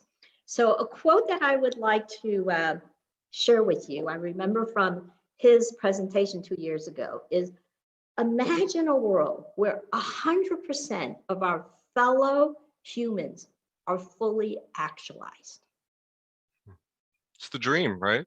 It's Yes. it's either all of us or none of us, right? I think that's what the bodhisattvas are talking about when they say once you've freed yourself, you have to turn around and help others. It's pointless unless we build things that serve all of us. And now that non-national digital money is a thing, money's a product. No one was looking and money became a product. Now that it's become a product, we have to ask ourselves what's going to be the most competitive product, and perhaps some of the features that this product should have is that it serves humanity in some meaningful way, right? That it actually serves the people and doesn't work against us. And it's a novel concept. We're not used to economies doing that. We're used to them servicing a very small group of people and not the broad. But I think that's exactly backwards thinking, and we need to design economic systems that serve as broad a scope as people, broadly and as widely as possible, where it doesn't exclude anyone for any reason. So that's generally what I focus most of my energy on, and that's what the promise of cryptocurrency has brought to the global marketplace, is the possibility that you might be able to make an economy that includes everyone. Right? What a novel concept! What a strange idea, right? But obviously the most morally just thing you could do. And now it's literally just one turn of innovation away, one application being launched that catches on, or one economic ecosystem that deploys and helps millions of people. These are all within our grasp now, and it's actually happening right before our eyes. We're seeing this tremendous transfer of wealth from the old legacy financial system into what I call the information age economic systems. That's Bitcoin, Ethereum, the wider crypto market, all of decentralized finance. And another area that I'm really excited about, decentralized social, which I think will be a really hot topic by next market cycle. So, you know, I put in a lot of my energy into decentralized social because I think that's going to be a core component in creating the self-sustaining universal basic income. This is something I know you always like to get me talking about, is universal basic incomes. They're great, right? I think most people would agree that if you could just send a certain amount of money to everyone in the world every day, that would be a better world than what we have today. But then the question inevitably gets asked is, where does the money come from? Who's paying for it, right? And most models for universal basic income have involved taxation of some sort. We're going to take money from one group and give it to another. And you find that generally doesn't work. It's unsustainable. And it's also wildly unfair, right? You're sort of penalizing one group for being successful and giving it to another group. Well, instead, creating a system which just gives broadly and is sustained by real assets, things like your attention and your engagement, things we're producing every day. You could sustain a universal basic income without harming anyone in the process. You don't have to take anything from anyone. All you'd have to really do is cut people in on what they're already providing, which is their attention, which is you're sharing right now. That's valuable, right? Your engagement, your data, your information, all that stuff is extremely valuable now. And we need to start making systems that both protect that, including, you know, protecting your own self-sovereignty around data and information and your identity, but also when it's monetized, they cut you in on it. Right. And thanks to programmable economic systems, thanks to advances in cryptocurrency, you could do that, to make a system which granularly shares with every user in the system, regardless of how many users you have. Right. And so that wasn't possible before. If the legacy financial system, you actually can't do what we call streaming money. You can't send like a small amount of money to every person in the world a little bit at a time. You'd end up spending more money trying to send the money than would actually arrive. But with the advent of money as a product, cryptocurrency and non-national digital currencies, that suddenly becomes a lot easier. And we're seeing systems deploy all over the world. We're seeing nation states like El Salvador get on board with it and realize that this is their best bet for a prosperous future. The writing's on the wall. The only thing that hasn't been decided yet is what's the shape? What's the shape of the market moving forward? What are the winners? What are the losers, right? And I would certainly like the winners to be more egalitarian, more giving, better Gini coefficients. One of the things you measure in the health of an economy is the Gini coefficient. It's how evenly the money is spread in that economy. If your economy, such as Bitcoin, has a bad Gini coefficient, that is to say, you have a small group of people that have most of the money in that economy, well, you've recreated the problems of our existing system. It's another form of centralization. So we need to be wary of that. It's not all going to be, tea and roses. It's going to be a rough ride as we transition from the old financial system into the new one. The thing I'm trying to do is build a safety net. I want to make sure that there is a small, comfortable, multifaceted safety net sitting at the bottom of everyone's account, and that there's just a small amount of money trickling in to every user in the system. That's eminently possible now. And I built the first prototype. We had it working since October 1st, 2020. It was followed by what was then called an ILO. I know you got some company. It was followed by an ILO, and it was the most successful ILO in market history at the time. And now our company's positioned where we have infinite runway due to smart capital management. And now it's just the fun part. It's building, right? People often ask me, what am I selling right now? I'm not selling anything. I'm just building. And it's a really fun part. It's the best part. In fact, when you do design sprints, you come up with tools that are going to help people, and you can start to see how it actually is going to help people. Right now, our system is already sending money back to every user in the system. Now it's simply a question of feeding it. So, Well, the thing that I would like to emphasize for our audience, right, is that Edward had this vision 2 years ago, and it was a very dramatic vision. I mean, he was talking about bringing universal basic income to every single global citizen around the world. Truly a Bucky Fuller type of a vision. So 2 years later, it's actually happened. I mean, to be fair, it's been a lot longer than 2 years. It's been 2 years for you. That's when you got introduced to it 2 years ago. But for me, it's been long. I originally had the vision for everything we're building now in 2013, and have been raising capital and pushing and working towards that end goal since. So for me, it was a great milestone. We got the first system launched. We have a working front end where you have a wallet called the Nexus that you could use to interact with our ecosystem and many other ecosystems. We have the distributed network at reasonable degree of decentralization. It's not our network, it's the community's network now. We have a growing community that's really excited about what we're doing. A lot of people really believe in the possibility of this industry birthing UBI, like meaningful UBI. So, I don't really have to go around begging people to come work for us. People like crawling out of the woodwork. The community is kind of growing on its own. So for now, we just want to focus on giving people more tools to interact with this, this emerging information age economy, right? And that for me is decentralized social, decentralized digital personhood, which I think is part and parcel for social now. Yes, So these are all the. Excuse me, but could you kind of give an example again for our regular audience who are sort of regular consumers? Most of them have not gotten into cryptocurrency yet, right? Because I think the 2 points that they would really appreciate is one, first of all, this UBI, the initial amount back to people in the Western nations may not be very high, but the amount that's generated for someone in a developing nation literally could be their living wage very, very soon. That's what excites me. Yes, the bar is not that high. It's the bar for solving global poverty is about $2 a day per person, right? And there's a lot of people on the planet, so there's a lot of people to consider. But you don't have to give it to everyone. You have to just give it to everyone in your ecosystem. So as long as inside of our economic ecosystem, inside the Anatha ecosystem, we're creating $2 or more in value per day per user, and there have been days where that has been true, then we could say that inside of the Anatha ecosystem, there are no poor people, at least for that time. Right? Because it's an ongoing struggle. So at that point, it's just about driving user adoption. It's about getting people globally to use these tools, and while also expanding the utility of the ecosystem. Right? That's my life's purpose now. It's just building out this ecosystem so that it's so robust and it has so many things going on in it that it is going to continually draw more people to it. The thing that people are going to realize after this is all said and done is that it's people in an economy that are valuable, not money. Right, and getting people involved in your economy, getting people to give their data, attention, and information mindfully as part of an open agreement where they want to share it with this ecosystem because they know that the money that is being created using their attention, information, and engagement is being shared not just with them, but with the whole ecosystem. It's a shared communal thing. And in doing so, you could create tremendous value for that overall ecosystem. And that's the value we want to get back to the end users. It's theirs. We're just giving it back to them. Most people don't realize that those things are being monetized every day. And that's probably where part of the disconnect is. Right now, your attention, information, and engagement is the most valuable asset on the planet. There are massive organizations fighting for every little scrap of it that they can get, right? That's their bread and butter. All I'm suggesting is that if you're going to be giving it away, maybe you should give it away more mindfully and give it away in such a way where you're in a partnership agreement with the platform, not as a product, right? And I think that's what we're going to see the market shift to globally, is we're going to shift away from platforms in which we're the product, that's Web 2.0, into Web 3.0, where all these platforms are utilities. We kind of own them because we're using them. We're the ones providing the content. We're the ones that make them lively.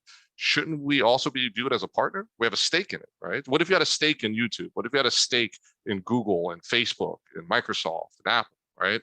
That's what's possible with these new systems. And I think the race has already begun to build the decentralized replacements for what we already use. And, money is just the beginning. Right? Money is just the first use case. The thing again, Edward, that's so exciting for me, this concept of the fact that our personal data, which Facebook and Apple and Google are making trillions of dollars off of us, we don't benefit at all from our important data. So that's the other reason I'm so excited by Anatha, is because you are actually implementing now the opportunity for us to have that control back of our own data and for us to be able to earn. So that money. Well, now I just want to say it's not just me that's doing that, it's the whole industry, right? That's what the promise of our decentralized future allows for, is to get away from these rent-seeking middlemen, people owning our attention, our data, and engagement. It's just another form of rent-seeking.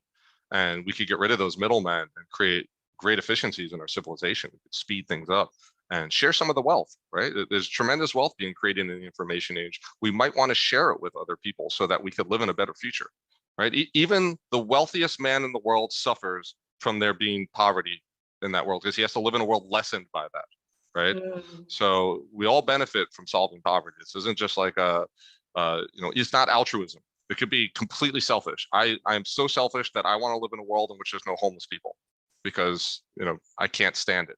right? It's a selfish perspective to want to eliminate homelessness from that perspective, right? It's we need to expand our perspective on what other is a little bit, and expand our perspective on what's possible with economic systems that are designed to create different outcomes. And that's what money as a product has opened up. And it's an exciting future that we're just seeing the beginnings of.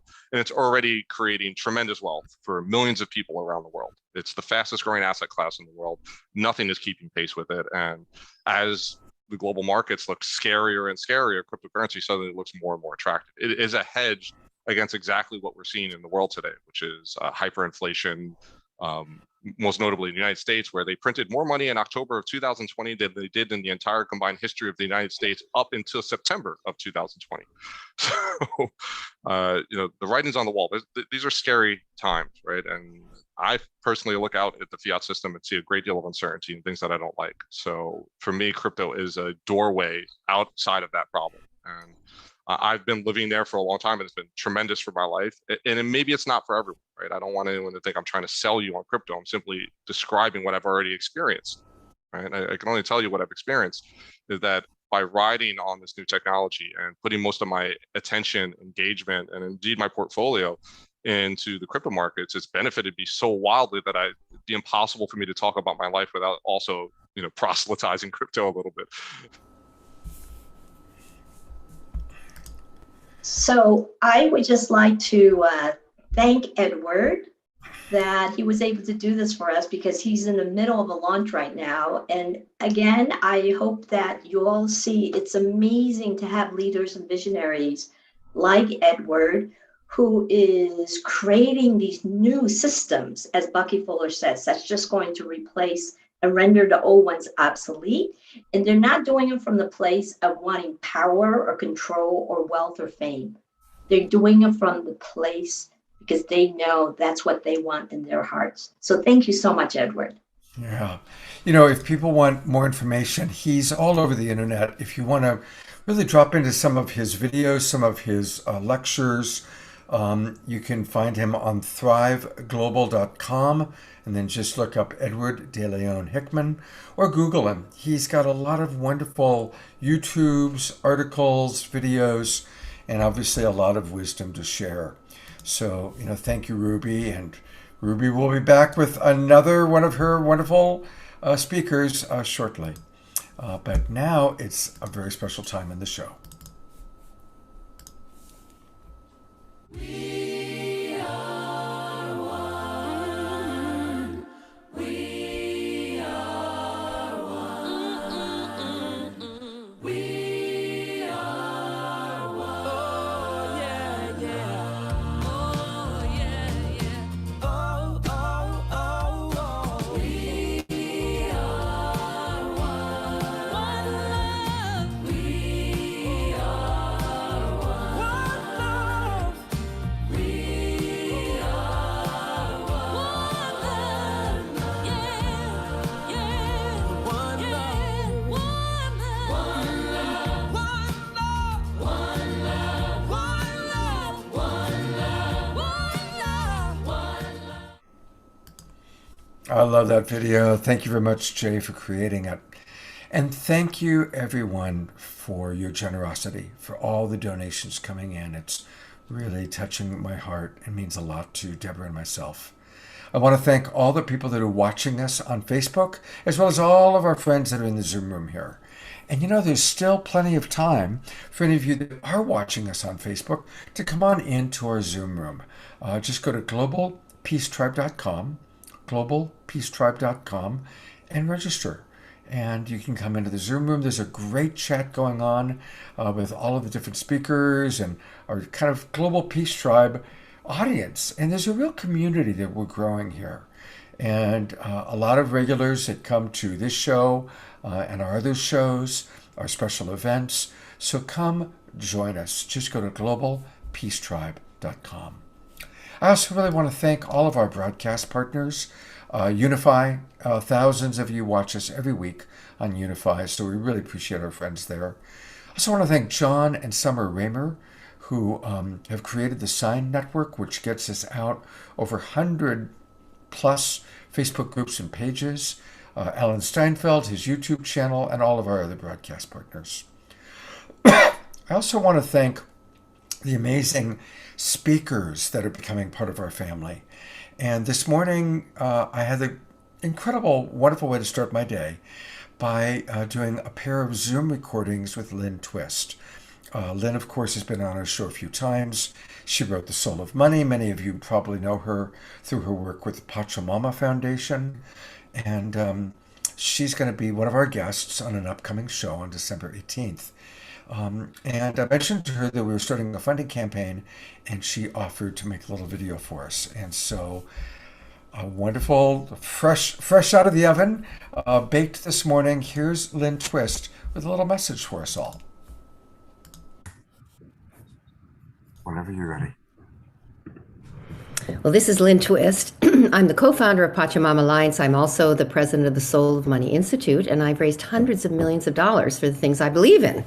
I worked for the Hunger Project for many years, and I know many of you also know about that. And one of the things that I love to do is ask people for money for the things I care about. And I'm asking you right now to make a donation to Saturday Night Alive, because things don't really run on air, they run on money. Money is important, and I know how much value and how much entertainment and how much nurturing and how much transformational education you and I receive from Saturday Night Alive. And we kind of owe it to ourselves to complete that cycle so that we are a contribution back to Saturday Night Alive. You know, this is a world that will work really ultimately out of reciprocity, generosity, responsibility, and love.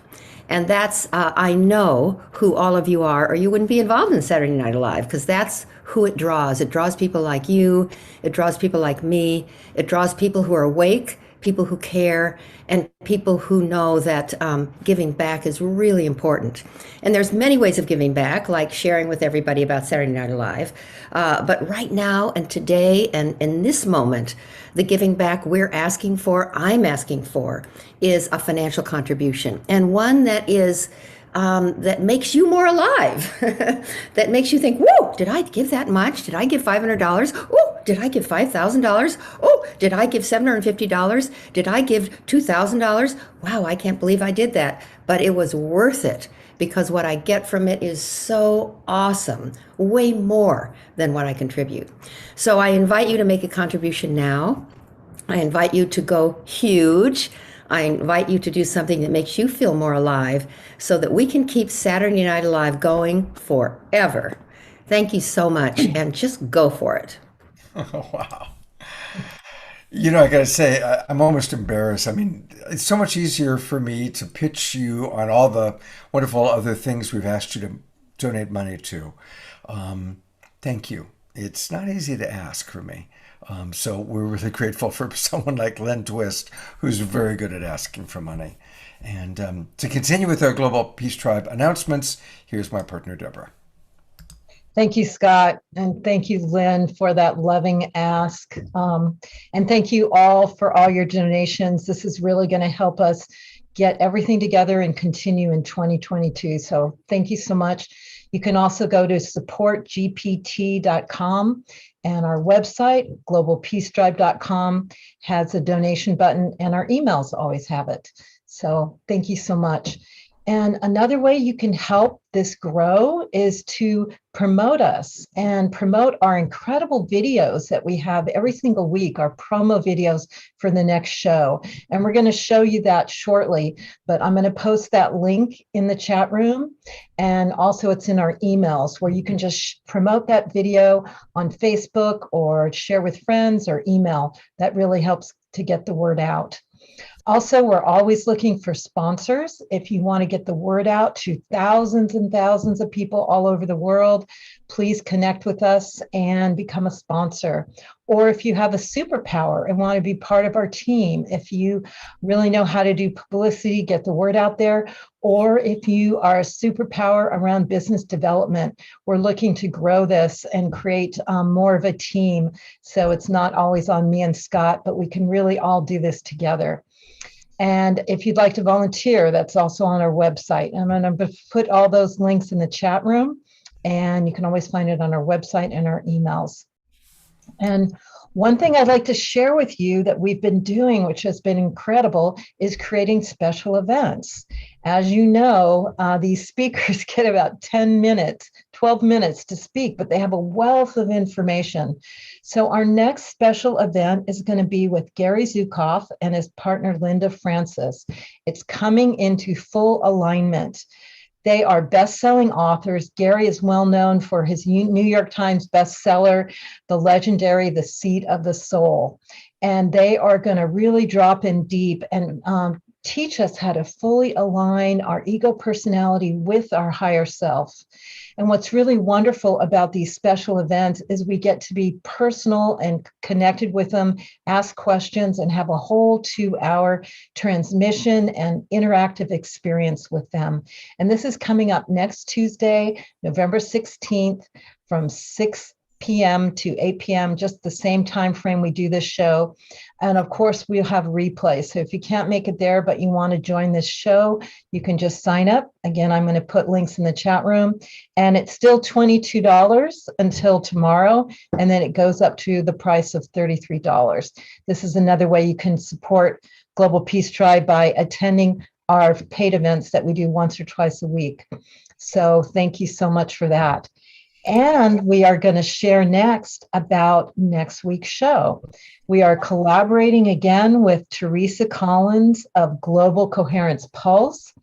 The theme is going to be living in the current of your purpose, celebrating humanity rising. And so we're going to show this very special promo video now that Alan and Son, Dr. and Mr. Future has created for us this week.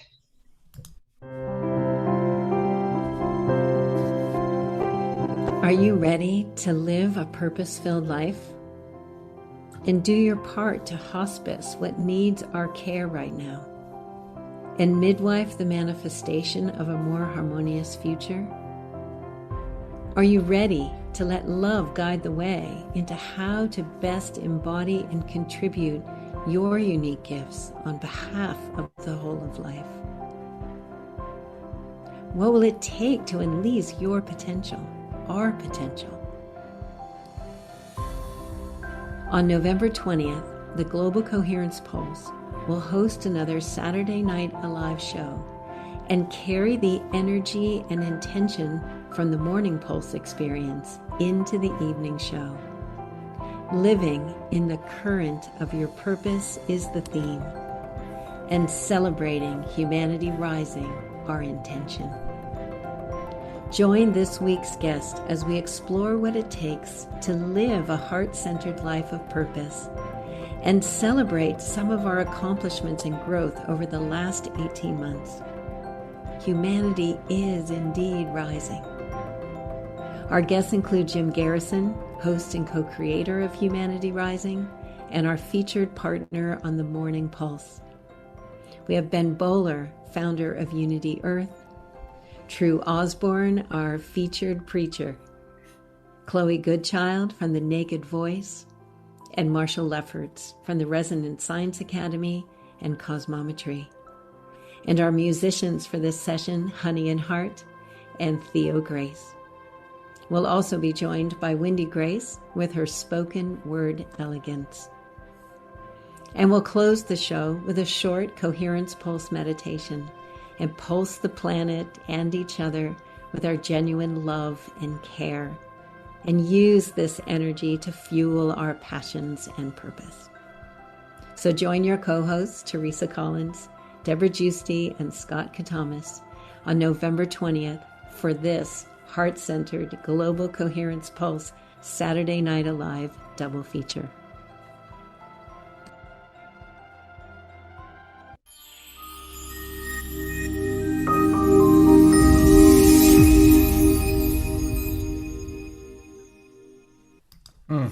Once again, thank you so much, Alan and Son, Dr. and Mrs.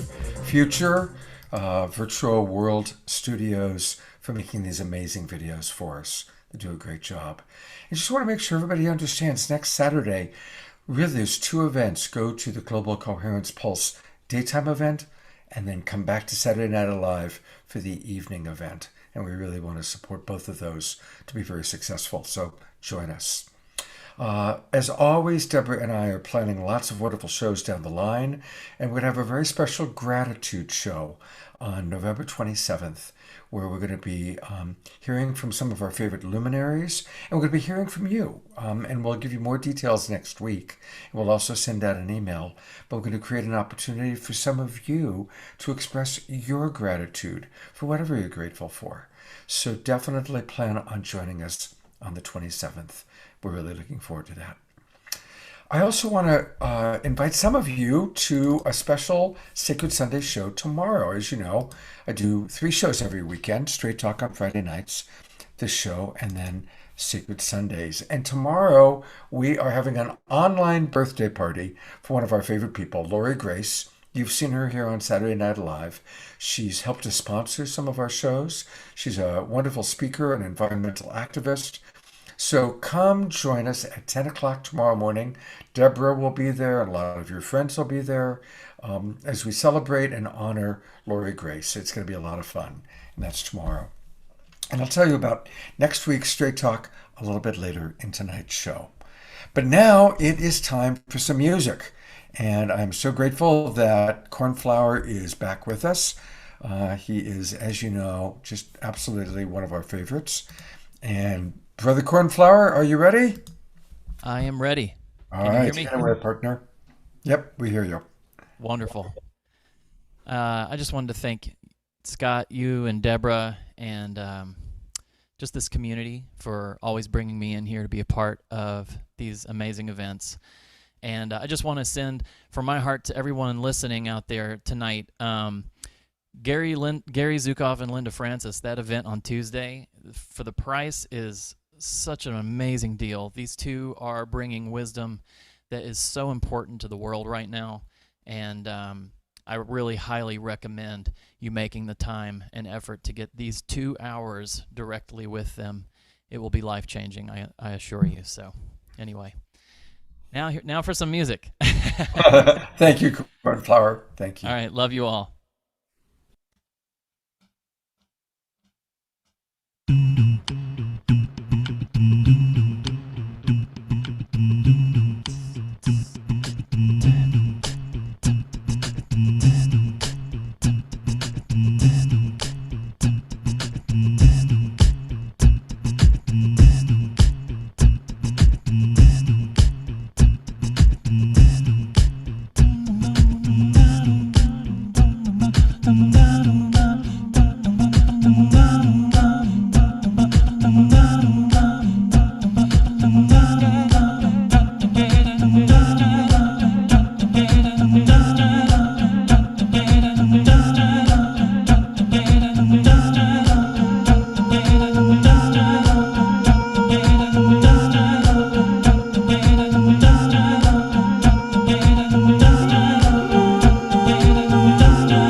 Oh, Brother Cornflower, you just do it every time. We just love you so much. Love you guys so much. This is so much fun. Let's do it Oh my again. God. Yeah, well, you know you will, like next week. Hey, and I want to thank you because you are who introduced us to Gary Zukoff and his wonderful wife, Linda. So that connection came through you. So thank you so much.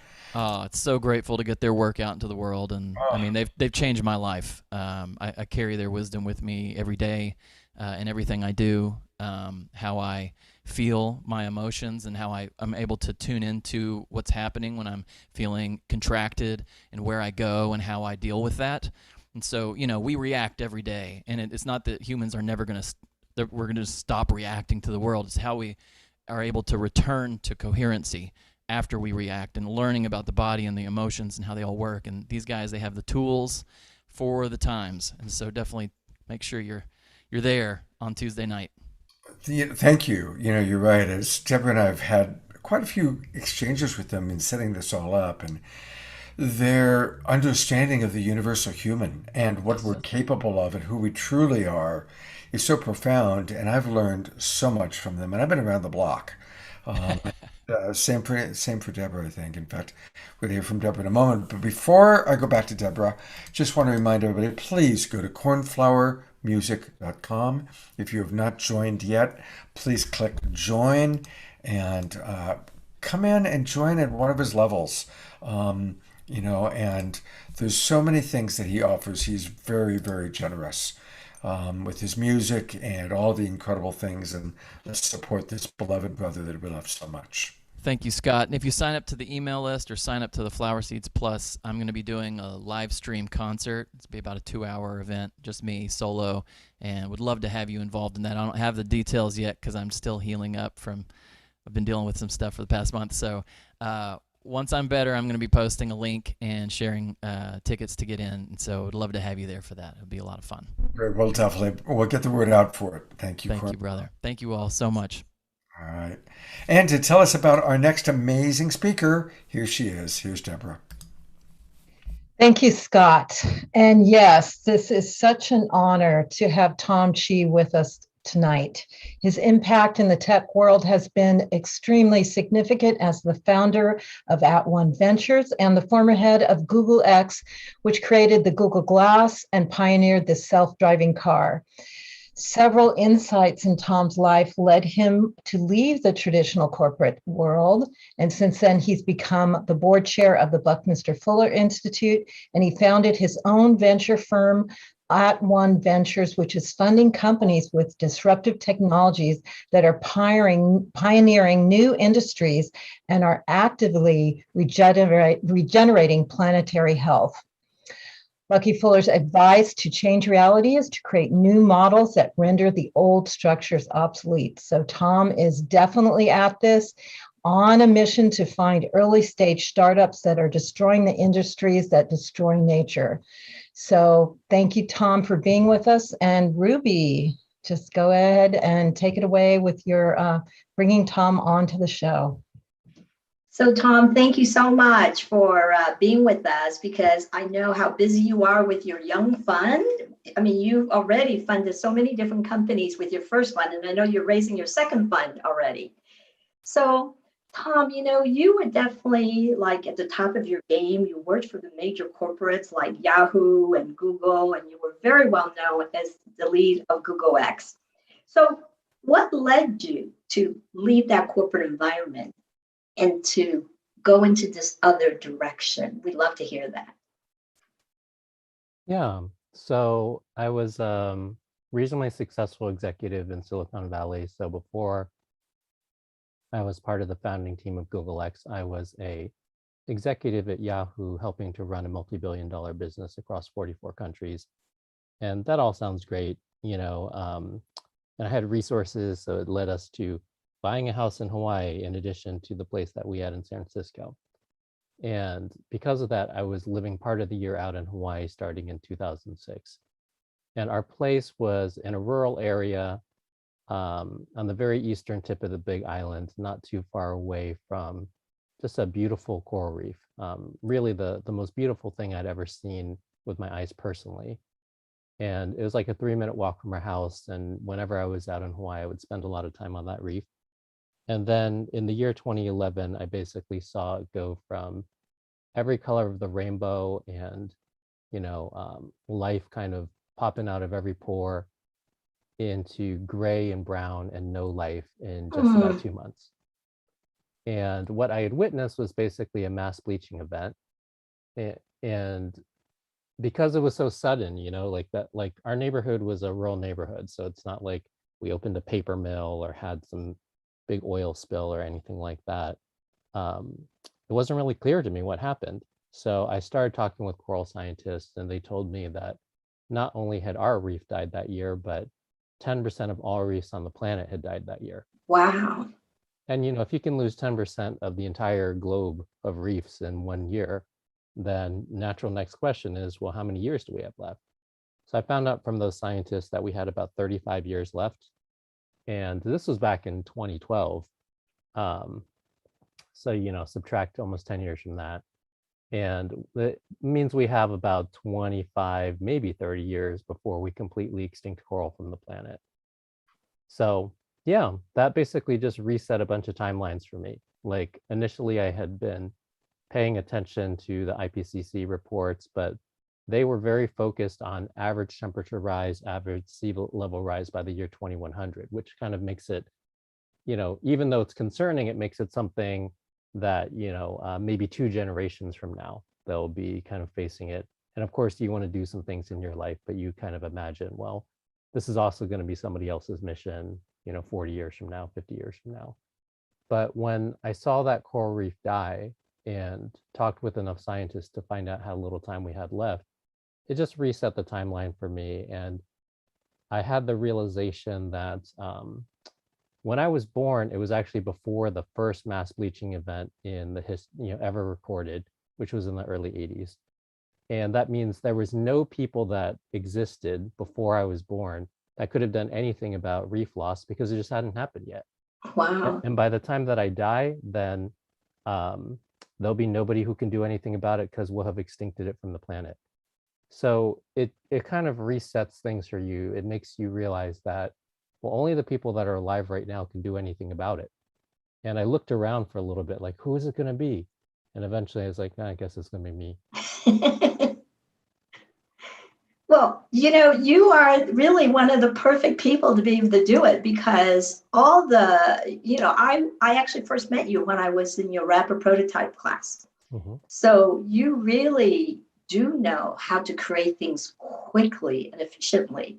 So tell us about your @ONE Ventures and when were you inspired to start that? By the way, I love the name @ONE Ventures. So I'd love to hear about the inspiration of the name and again, what was the inspiration for the whole venture fund and what was your process for raising the money for that and where you're at right now?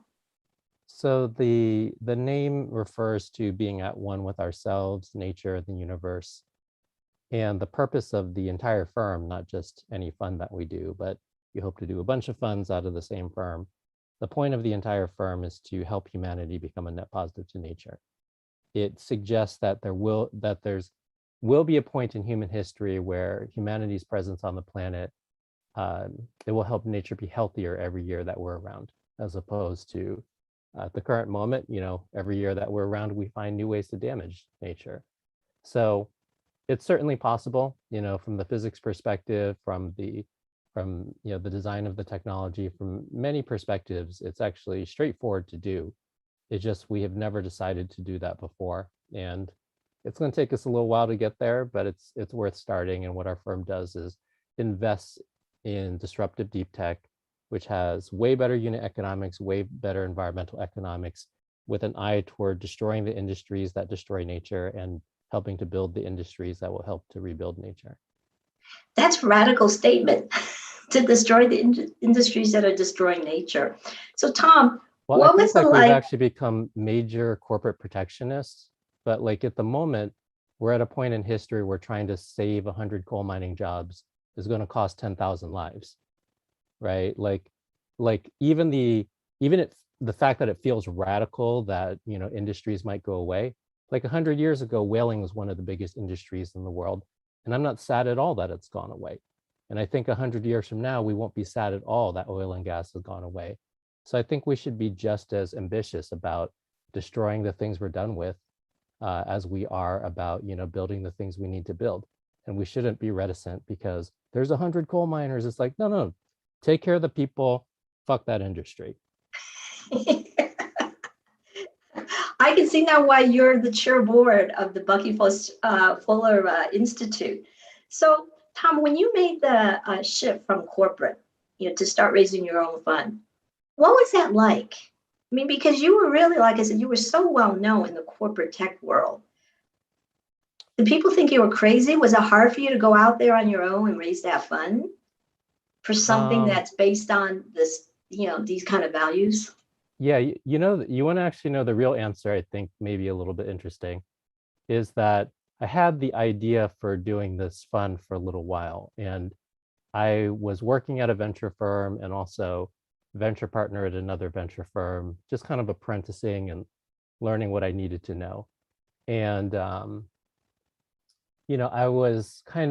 I kept thinking to myself, well, is it the time to go yet? Is the time to go yet? And then one of my friends at a party was like, oh yeah, you got to meet my friend, like he's starting something like you. And I kind of like heard his pitch on it. And I realized that he was way less experienced, didn't really know very much about the planet or investing, and yet was just going for it. And I was like, oh, well, if this person can have enough confidence to go for it and like not have any of the skills, then I might as well go for it because I do have some of the skills. That is great. That is so great for you to be so vulnerable and admit that. So, Tom, what is happening now is like, are you finding your corporate colleagues now that, first of all, when you were raising your fund, again, what was that process like? Was it as tough as what it usually takes? Or given your corporate background, was that a huge benefit for you? Was that actually, a barrier for you? My entire career is working with scientists and engineers and designers, so people that know how to make things. These are typically not the people that have a lot of money. So I basically needed to create an entirely new set of network relationships out of nothing. And I'm gonna say it was just a lot of work, but if you do it long enough, then eventually you'll do it. Wow. You know what? You just shared, I think, is really important thing for us to hear. That you went from like top of one field and you had to really almost start, from the bottom is probably not appropriate The word. engineers are not the richest people. Like the people that just love the technical stuff, the designers, the artists, we're not the richest people.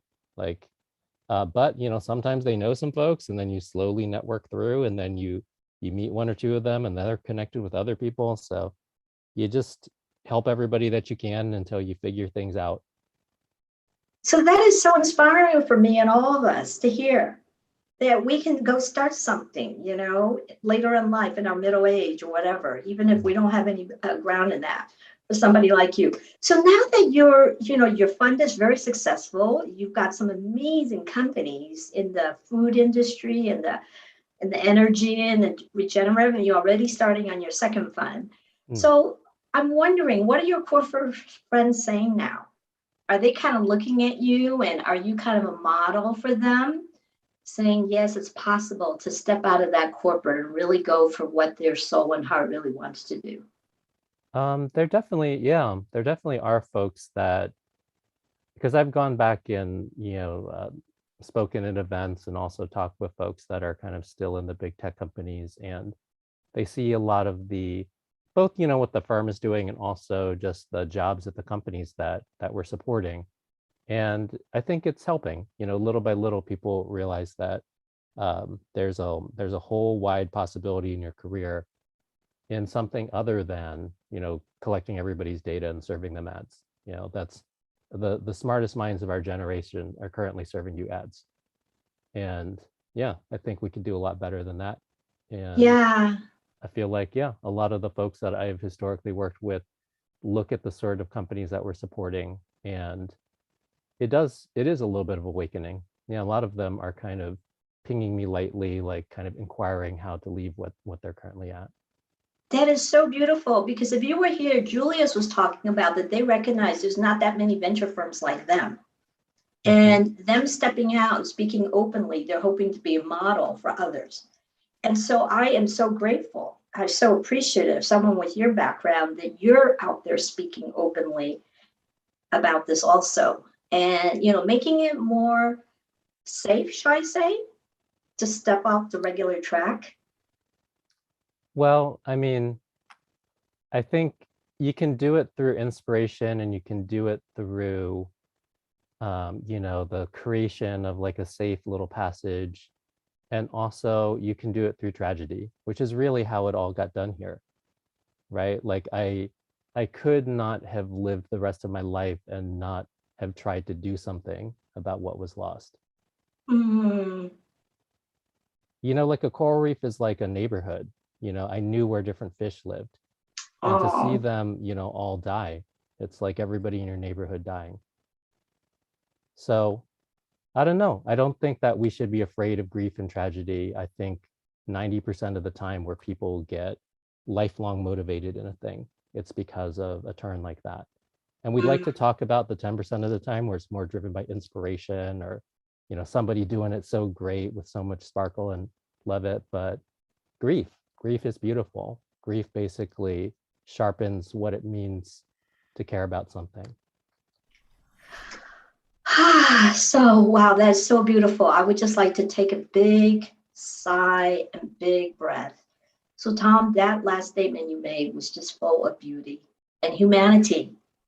So thank you for your humanity and having the courage to step away, So again, thank you so much for sharing your experience, your wisdom, and your vulnerabilities and what you went through. Really, really appreciate it. I feel so honored that you joined us today. Thank you. Yeah, I want to take a moment. Last night on our Straight Talk show, we had Claire Dubois, who's an incredible environmental activist. She created Tree Sisters. And that was a big part of what she spoke about, was when we asked her turning point. She had always been very contracted, introverted, taken care of in life. And her turning point was when she hit the grief of realizing the plight of the planet, the plight of species. And it's her grief that motivates her. So it's interesting to hear that the next day again from you, Tom. And we do live in a culture that tends to want to keep us all happy, Nike, just do it, avoid grief. But the truth is we need to feel the pain. And we need to feel the pain in order to make change. Sadly, most of the time, humanity doesn't change until we feel enough pain. And so I just want to acknowledge that piece. And, Tom has a lot that he offers. So I want to encourage people to go to his website.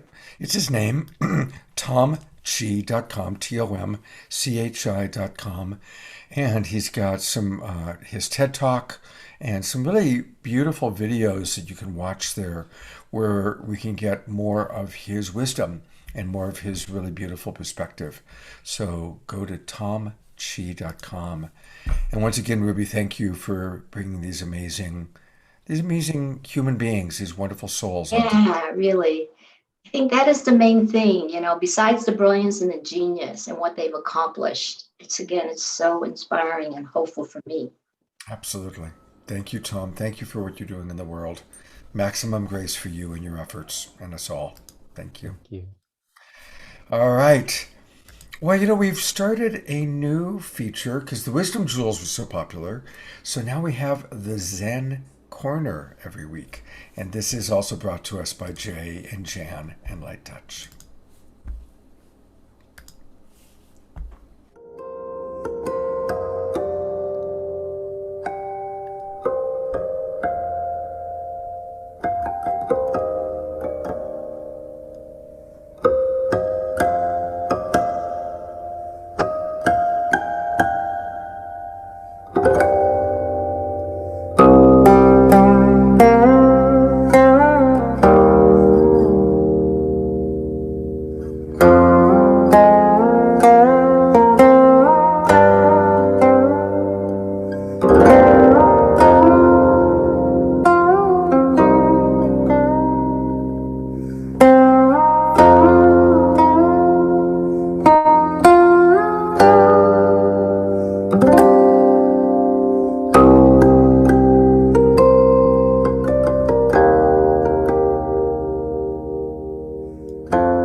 I love that. Thank you so much, Jay and Jan, for your wonderful contributions. So, I want to take a moment to remind everybody that we all need to take good care of ourselves. I use Qualia. I feel like this is like Scott doing a commercial, but it really is the truth. I take this every day. I'm 65. I work a lot. I'm in front of the computer a lot. I'm coaching clients when I'm not creating these three shows, and I need to have really good energy. And Qualia provides it. I've been using Qualia for several years. The owners of the company are good friends of mine, and we've known each other personally and professionally for a long time. And we had some of the scientists who created Qualia on the show a few weeks ago, and a lot of you have been trying it and using it. And I want to hear from you. For those of you that have bought it and are using it, let me know. I want to maybe even have some of you talk about your positive results on the show. And next Friday night on Straight Talk, which is the other show that I do every Friday night, like last time we had Claire Dubois and the people from Soul Solutions talking about climate change. Next week, it's going to be a chance for you to get your health questions answered. We've got Dr. Heather Sandiston, who you met on Saturday Night Live. She's great. She's doing this amazing work turning around Alzheimer's, turning around dementia. She's going to be with us. Greg Kelly, who's a remarkable doctor. James Schmachtenberger, who's the CEO of Neurohacker, will be with my partner Trish and I next Friday night, 7:30 Pacific time. Join us. Deborah's putting into the chat box the Zoom link. And this is your chance to really get more information about these incredible products. And to kind of tell you a little bit more, show a little bit more about what Qualia is, why it's so uniquely formulated. Here's a very short video I want to share with you. Our friends at Qualia have worked out a really wonderful deal with us. You can get 50% off your very first sale, plus a Saturday Night Alive discount of an additional 15%. So again, Deborah has gone into, if you go into the chat box, that's where you can see where to order it. But I'm also going to bring up, you go to neurohacker.com. That's the main website, and that's where you'll see that they're offering 50% off. And then you put in the code of SNA. So you go for it, decide what you want to order, once you put in your email address, then you get your 50% off, and it shows you all the different products. And I really want to encourage you, at the very least, get started on Mind. And frankly, for anybody that's over the age of 45, I would also make sure you're getting Life and maybe the Vision product.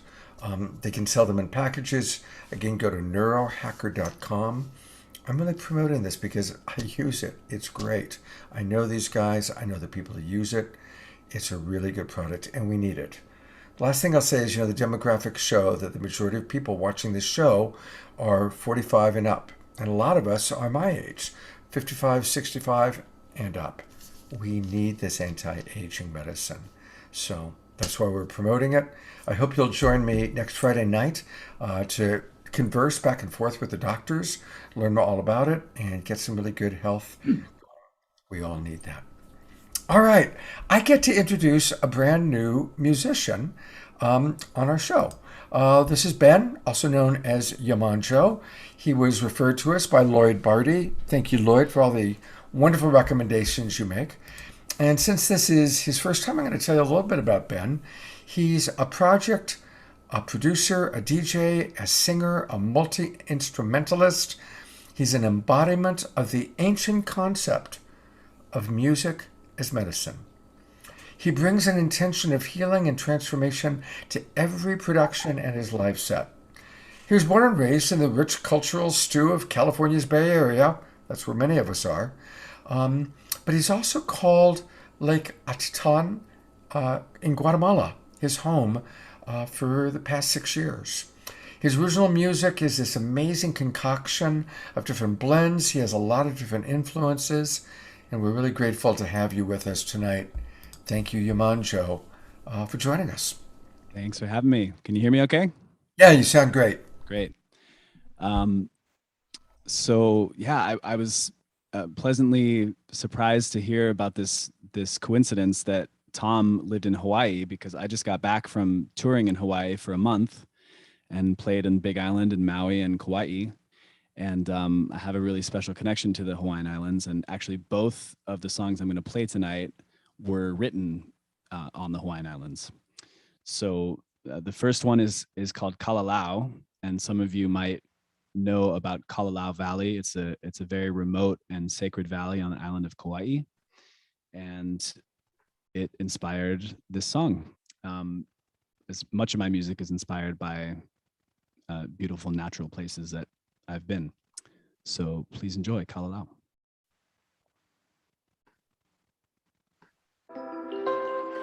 La la la. Ooh la la la. Ooh la la la la. Ooh la la la. Slow down, you have no right. Everybody waking alive. Dedicate a day-to-day dream here by the crystalline stream. Can't you feel the magic is real? Can't you hear her calling you dear? Won't you stay forever and a day in the valley? Everything was so calm and clear. Come on, ooh, la la la la. Ooh, la la la. Ooh, la la la la. Ooh, la la la. Kick off hanging low. You know you don't have to struggle anymore. Take just this moment in time to give yourself over to the sublime. Oh, darling, can't you feel the magic is real? Can't you hear her calling you dear? Oh, I bet it's all fear and confusion. In here it's just so calm and clear. Come on now.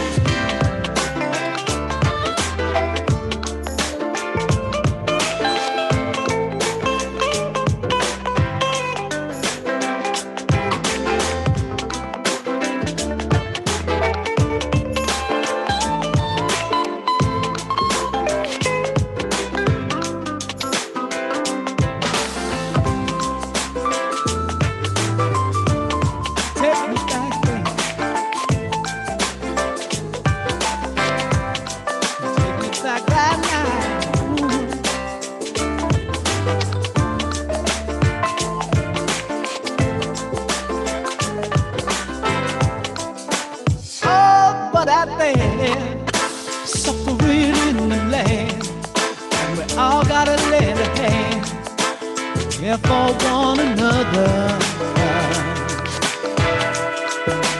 Oh, 'cause I know you never really will be free. Have somebody other than me, find our way back to the mother. Yeah. So I can see you around that bed. Every story must have an end. I know she'll be there waiting. You need to be made whole again. Oh, darling, can't you feel the magic is real? Can't you hear her calling you dear? Oh, won't you say you remember that day, Daddy? Everything was so calm and clear. Oh, now Can't you feel the magic is real? Can't you hear her calling you dear? Oh, won't you say you remember that day? Everything was so calm and clear. One more time. Ooh, ooh, la la la la. Ooh, la la la. Ooh, ooh, ooh, la la la la. Ooh, la la la.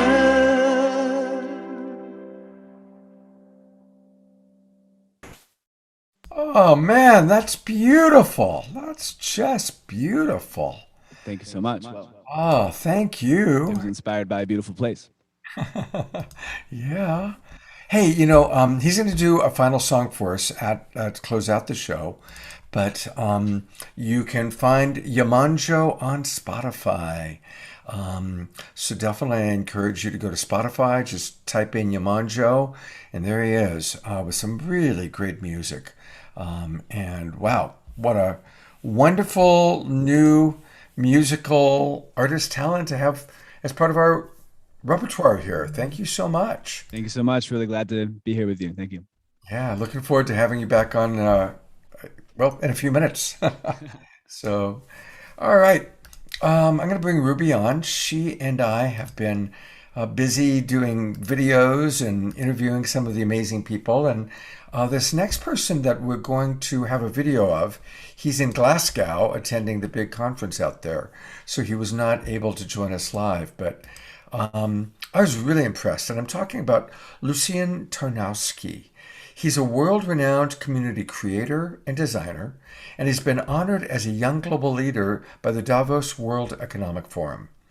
He was the founder of Brave New, a community technology company that enables Fortune 500 companies to do great things, to create communities around a shared purpose. And as we got to know him, he's like one of those guys that is like, okay, you want to know the future? Here is a really good example of the future.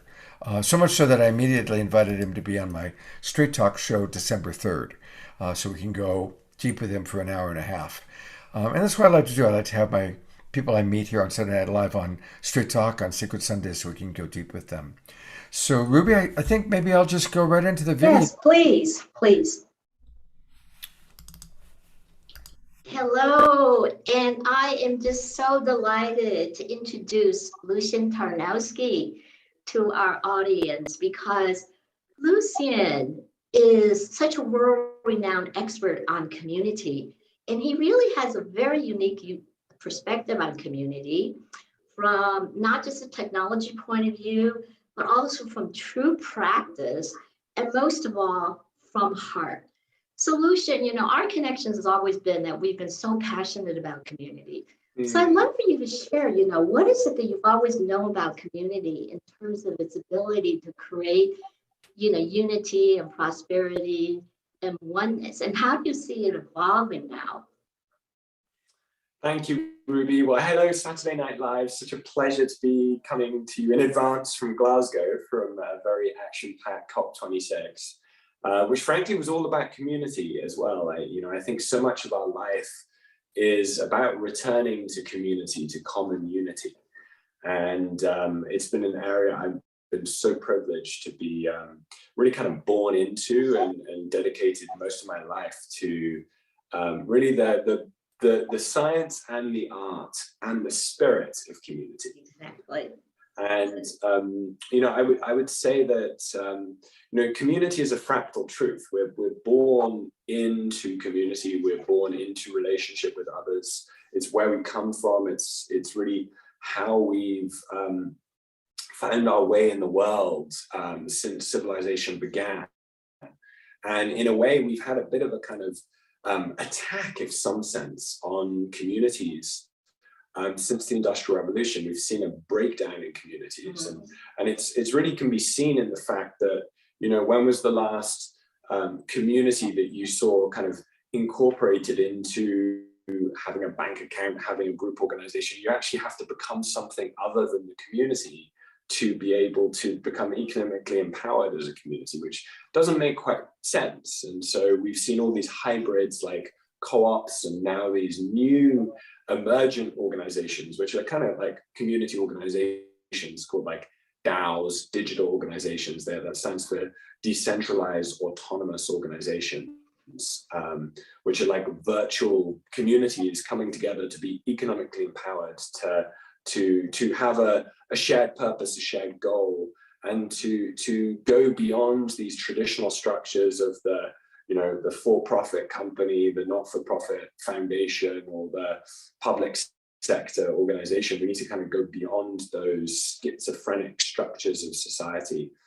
and come back to what gives us unity ultimately, what that shared purpose, that shared passion, shared values that give us our reason for being and connect us into oneness.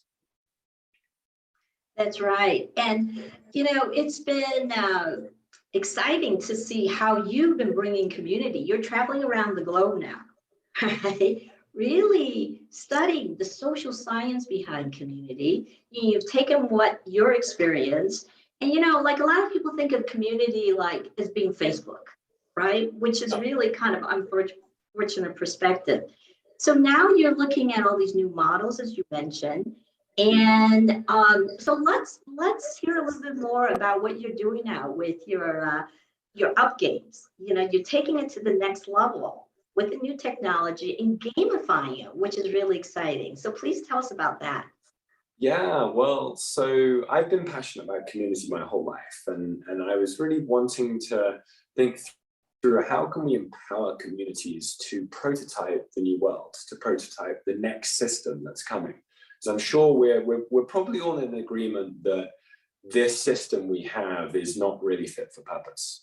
The global structures that we have are not really up to the job, and we're seeing that failure all over the system, from the way we've been tackling climate change to the fact we still have hunger in the world, or that we still have poverty in the world. It's really not necessary. The world doesn't need to be that way, and it's a large part because we've inherited this extractive, capitalist system that is rewarding things that aren't actually at the heart of the community's interests and ultimately within the planet's boundaries. And so what I have been architecting, along with many others that have been participating, is something called the United Planet Game. It's the UP Game for short. And what it is it's a community approach to what Buckminster Fuller, one of the kind of late and great prophets, visionaries of our time, it's an attempt to actually bring into form what he described as the New World Game. He believed that the way to create the future, a living system that would be in harmony with all life, he believed the way we could do that is to gamify it. And so we've been looking at this question of how do we gamify communities? And what we came up with was kind of not what you might think, and that's actually time. We realized that time might be a tool hiding in plain sight. And so what we do is we actually bring people into the future to spend time as their future self, as in a time outside of time. And we create this immersive reality that's like a role play game, a multiplayer role play game that's this immersive reality. And we bring people to spend time as their future self in teams in an environment where we've delivered on the planetary challenges of our time. So we've delivered. It doesn't mean we're not still feeling the effects of climate change or feeling the effects of the damage we've done on the natural world, but we have come into a place where we've created and implemented non-incremental transformations. We've kind of gone through the planetary chrysalis. We've lived the planetary crescendo, the civilizational crescendo, and we go to that space and we feel what it feels like to be there. We feel the new culture, we feel our new capabilities, we feel what it is to get into group coherence and collective intelligence. And it's from that place of like childlike wonder and free imagination and possibility, that we tell the stories of what it's like there and how we got there. So we actually use the stories to start to reverse engineer the future we're all here to bring about, I believe. And it's really powerful because it was this beautiful insight that is pretty profound when you realize that the future is actually easier to create from the future than it is from the present. That swimming backstream, like downstream from the future, is actually more effective in use of capital and resources, in our own capacity to understand the complexity, than it is trying to do incremental steps, incremental improvements from the present. And so the game has 16 planetary leagues around pillars of civilization that go, I could actually share with them, because even just speaking of it is kind of powerful. We have, it's based on the elements. So we have the air element, the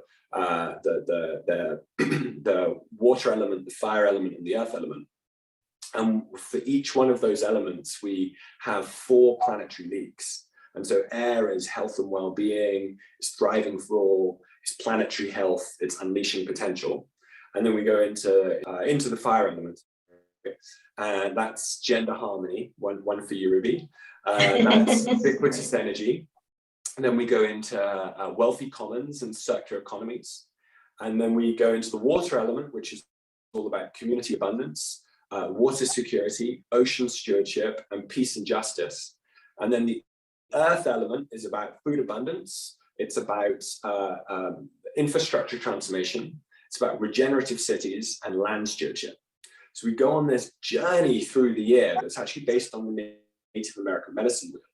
And for each one of those planetary leagues, we're bringing together anywhere from 24 to 60 people to spend a week together in an immersive environment where we've done it. We delivered on gender harmony, or we created ubiquitous energy, or we have created a thriving rural planet. And what we do is we firstly experience it. We experience what that world feels like. And then from there, we start to develop, we apply our collective intelligence and collective storytelling capacity to tell the stories of how we got there. And so in some sense, this is about, unleashing community potential to create a new mythology for our collective future. Because I do believe that our future is not something that we should predict, but it's something we should achieve. And so it begins actually with the story. We all know that everything is a story at the end of the day. Our relationship to money is simply a story. Our relationship to our country is simply a story. Our relationship to identity is a story. And so what about if we created a game to tell better stories? And so, the game, we have the United Planet GPS, which is like 3 steps, which is number 1, make it a better game. Number 2, make it a better planet. And number 3, make it a better story. And it's with that. Yeah, please, Ruby. So Lucian, I so love it, and I so want to hear more, and I want to invite our audience to learn more from you. So I think the thing that is so powerful that I really want to, reflect back to you, Lucian, is your genius understanding. It's storytelling that creates, right? It's intention. I think it's very powerful what you said. We're not trying to create, we're creating from the future. Exactly. Having done it. And the formula that you just shared is just beautiful and lovely. And I would like to invite the audience to experience different levels of it. So we'll share with you more in the future. So Lucian, thank you so much. So how would you again summarize, because again, I just feel like when I get together with you, I just love to hear your discovery and your exploration and the latest about community. So how would you summarize from where you see where we've been and where we are now? We make it there. Well, so the first way I'd say is just bridging those last 2 points we discussed is I realize there's something that's hiding in plain sight, which is that many of us practice like positive psychology, positive manifestation, where we'll picture ourselves having achieved the thing we're setting out to achieve. And we know that to be really powerful in our own life. It might be through the practice of NLP, neuro-linguistic programming, which is a particular methodology of doing this. And Jung taught us that everything that works for the individual also works for the collective, that the individual is a mirror to the collective. And so what the game is about, from a kind of empowering community perspective, is doing that positive psychology, that seeding radical hope, that positive manifestation at the collective level, at the community level. Beautiful. And this is a really key point, because we don't actually have the spaces in our communities typically to do the things we're doing that work for us individually, to do it as a collection of communities, as a network of planetary communities coming together to say, actually, this is the golden decade. This is a civilizational crescendo. This is the most important time one can ever live on planet Earth, because this is the kind of late stage of the chrysalis where we can actually come out of this and be a planetary civilization, create a society that is in harmony with all life. And to do that, we need that like positive storytelling, that collective capacity and collective belief that this is not just possible, but I actually think even inevitable, that we know we can have childlike faith that this has already happened. And that can be really, really powerful. And that's something that really the Up Game is on a kind of mission to see that, like, that radical hope and that belief that when we bring together our brightest minds and hearts and we sync in community and we really get into that state of group coherence and collective intelligence, and we become like an organism, we become more than the sum of our parts. When we get into that place, and play is a great way to get us there, when we get there, anything is possible. Like, it's beyond our wildest dreams. And I'm very privileged. I get to listen to some of the brightest people in the world sharing their visions of the future in the present tense, as if it's already happened. And so I can share from a place of listening to thousands of people's stories and visions of the future, that the future is really bright. Some of the things people are cooking up is amazing. And it just blows my mind. So Lucian, how about if we take a big breath together with that vision that you just shared with us, that beautiful, glorious vision of full possibility. We may just conclude with a big breath of man of creation. Thank you so much, Lucian. Thank you. Could I, Ruby, end with the Gaian Oath? Because I think it will resonate with Saturday Night Live. And feel free to say these words with me, Ruby, and others can say them because they're really powerful. Could we end with that? Sure, go ahead. You follow along with me. We are a united planet. We are a united planet. I am Gaian. I am Gaian. On my honor. On my honor. I commit. I commit. To a thriving civilization. To a thriving civilization. In harmony with all life. In harmony with all of life. Thank you so much, Lucian, and thank you so much for your devotion and your vision and what you've done all these years. Such an honor, such a pleasure. Thank you for having me here today, and have an amazing evening. I'm there with you in my dreams, and beautiful to be here. Thank you, Scott. Thank you, Ruby. And thank you, Deborah. And thank you, Deborah, of course. Yeah. He's great. I just really appreciate how inspired he is, how in tune he is. Definitely beautiful. And people, you can learn more about him by going to his website.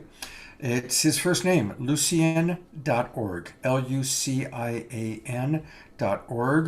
And he is certainly quite the futurist. And there's a lot of really wonderful things here. So definitely go and check it out. Yes. And Lucian is wonderful because he really represents like the next generation of leaders. Yeah. I noticed somebody made a comment about that in terms, and that was the reason why I invited him also, because he really is such a spokesperson, and the creativity and the unlimited possibilities that he holds and that they hold. So somebody was asking about the United Planet Games. There'll be more information coming out about that in the future. All right. So thank you all for appreciating his genius. Beautiful. Well, you've done a great job, Ruby. You really have. It's been a terrific show. And I'm going to bring Deborah on to sing your praises a little bit and also to introduce our last sequence before our final song. Here's Deborah. Yes, thank you, Ruby. What an incredible, valuable show at this time. And all the presenters have been amazing. And we have one more feature for you as an example of using art and technology. This is coming from Wisdom LA, which is the first and largest immersive art and music dome park in Los Angeles. And we're going to share with you about that and then share about how they're using art technology with Android Jones, who's an incredible digital painter and is well known as a visionary artist. So take a look at this.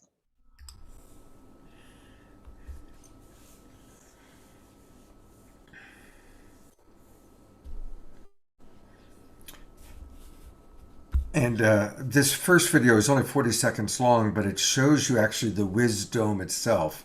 There's no music or words to go along with it, but this is an incredible space taking place in Los Angeles.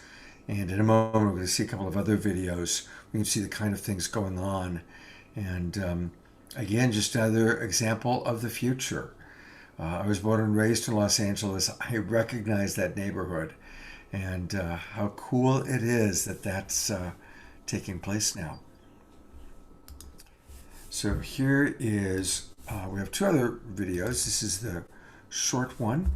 And then we'll take a look at Android Jones.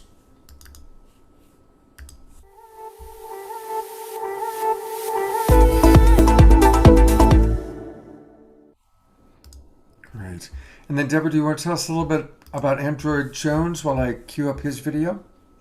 Sure. He's a well-known visionary artist, has been doing digital art, and he's featured at the Wisdom many times. And so this is his Samsara virtual exhibit.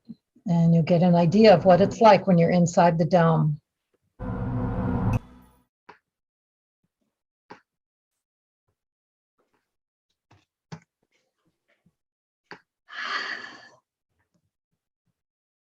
That is really, really fun stuff, Deborah. So the Wisdom in Los Angeles, your friend, Sean Ahern, is a big part of that. Anything you want people to know about the Wisdom or? Well, they actually got shut down with COVID, so they're just opening up again. So check them out when you go to LA. It's pretty amazing. Lots of incredible music comes through there, high-level music, as well as immersive art experiences like you just saw. So it's pretty incredible. A whole block in LA. Beautiful. All right. All right. Well, we are going to conclude with one more song by our wonderful new artist who's with us, Ben, also known as Yamanjo. And thank you for sticking around, Ben. I know it's a little bit late, but we sure are happy to have you with us. And here you are. What do you got for us for our closing song tonight? So I thought I'd play an older one. It's also a song written on Kauai, and it's called Agüita Pura. It's in English and Spanish, and it's a water prayer. It's a song for the waters of the world and for the future of the waters. Beautiful. Thank you. Your cup and keeps on flowing more. You know, water is the savior we've been waiting for. Yes, water is the savior we've been waiting for.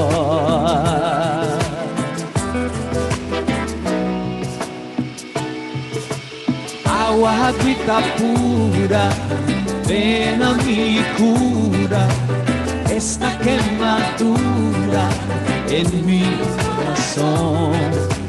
Agua agüita pura, ven a mi cura esta quemadura en mi corazón. Oh, agua agüita pura, ven a mi cura esta quemadura en mi corazón. Oh, agüita pura, ven a mi cura, esta quemadura en mi corazón.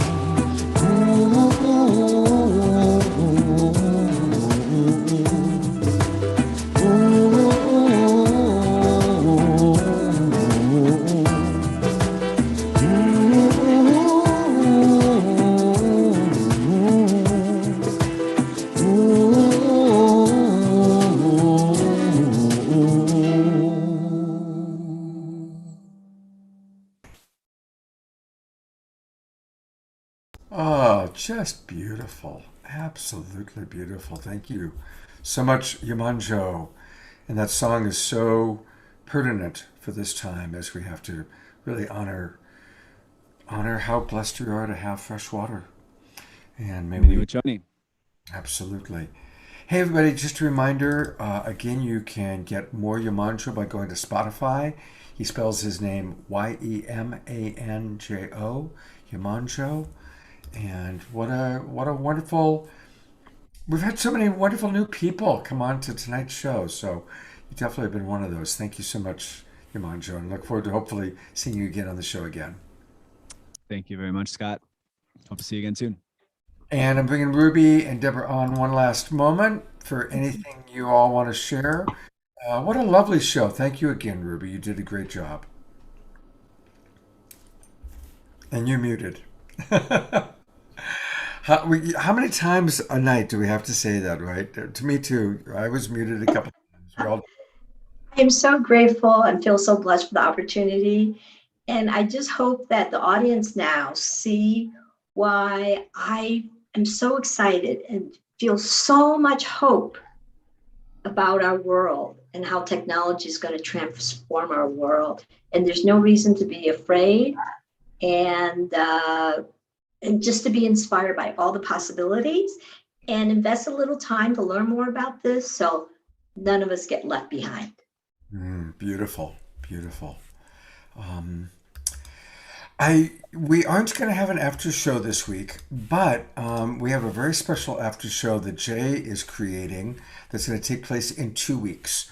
So I want to remind everybody to join me tomorrow for my Sacred Sunday show. We're going to be honoring Lori Grace. So please do join us for that. That's the next Love Coach Academy, but Global Peace Tribe event, Sacred Sunday tomorrow morning, honoring Lori Grace. And then this Tuesday night, again, a reminder to join us for Gary Zukoff and his wonderful wife, who's really, they're just great. So join us this Tuesday night, November 16th. Of course, Deborah and I will be there, along with all of you, hopefully, the Global Peace Tribe. And this will be a Zoom meeting, so it's intimate, where your cameras can be on if you wish, and you can connect directly with Gary. So join us for that. And then I'm going to close this out with taking a look at a little preview of the next after show that we're going to have, which will be in 2 weeks, put on by Jay Mayer. So here it is.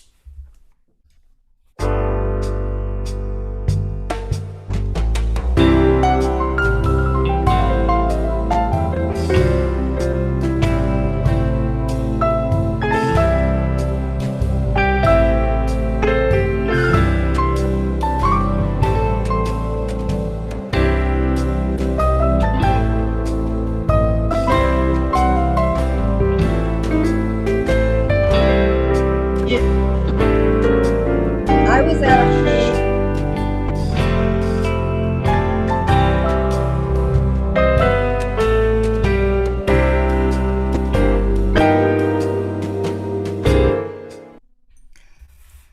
Looks like fun.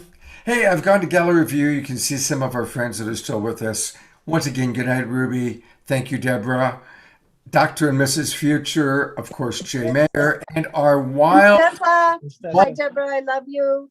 I love you. I love you, Scott. She's oh my party gosh. interlopers here. Hi. No, I love you. Mwah. She does. He loves you. We love you too. All right. Good night, everybody. Get a good night's rest. Thank you, Ruby. Thank you. Love you. Thank you, Deborah. Thank you, Scott.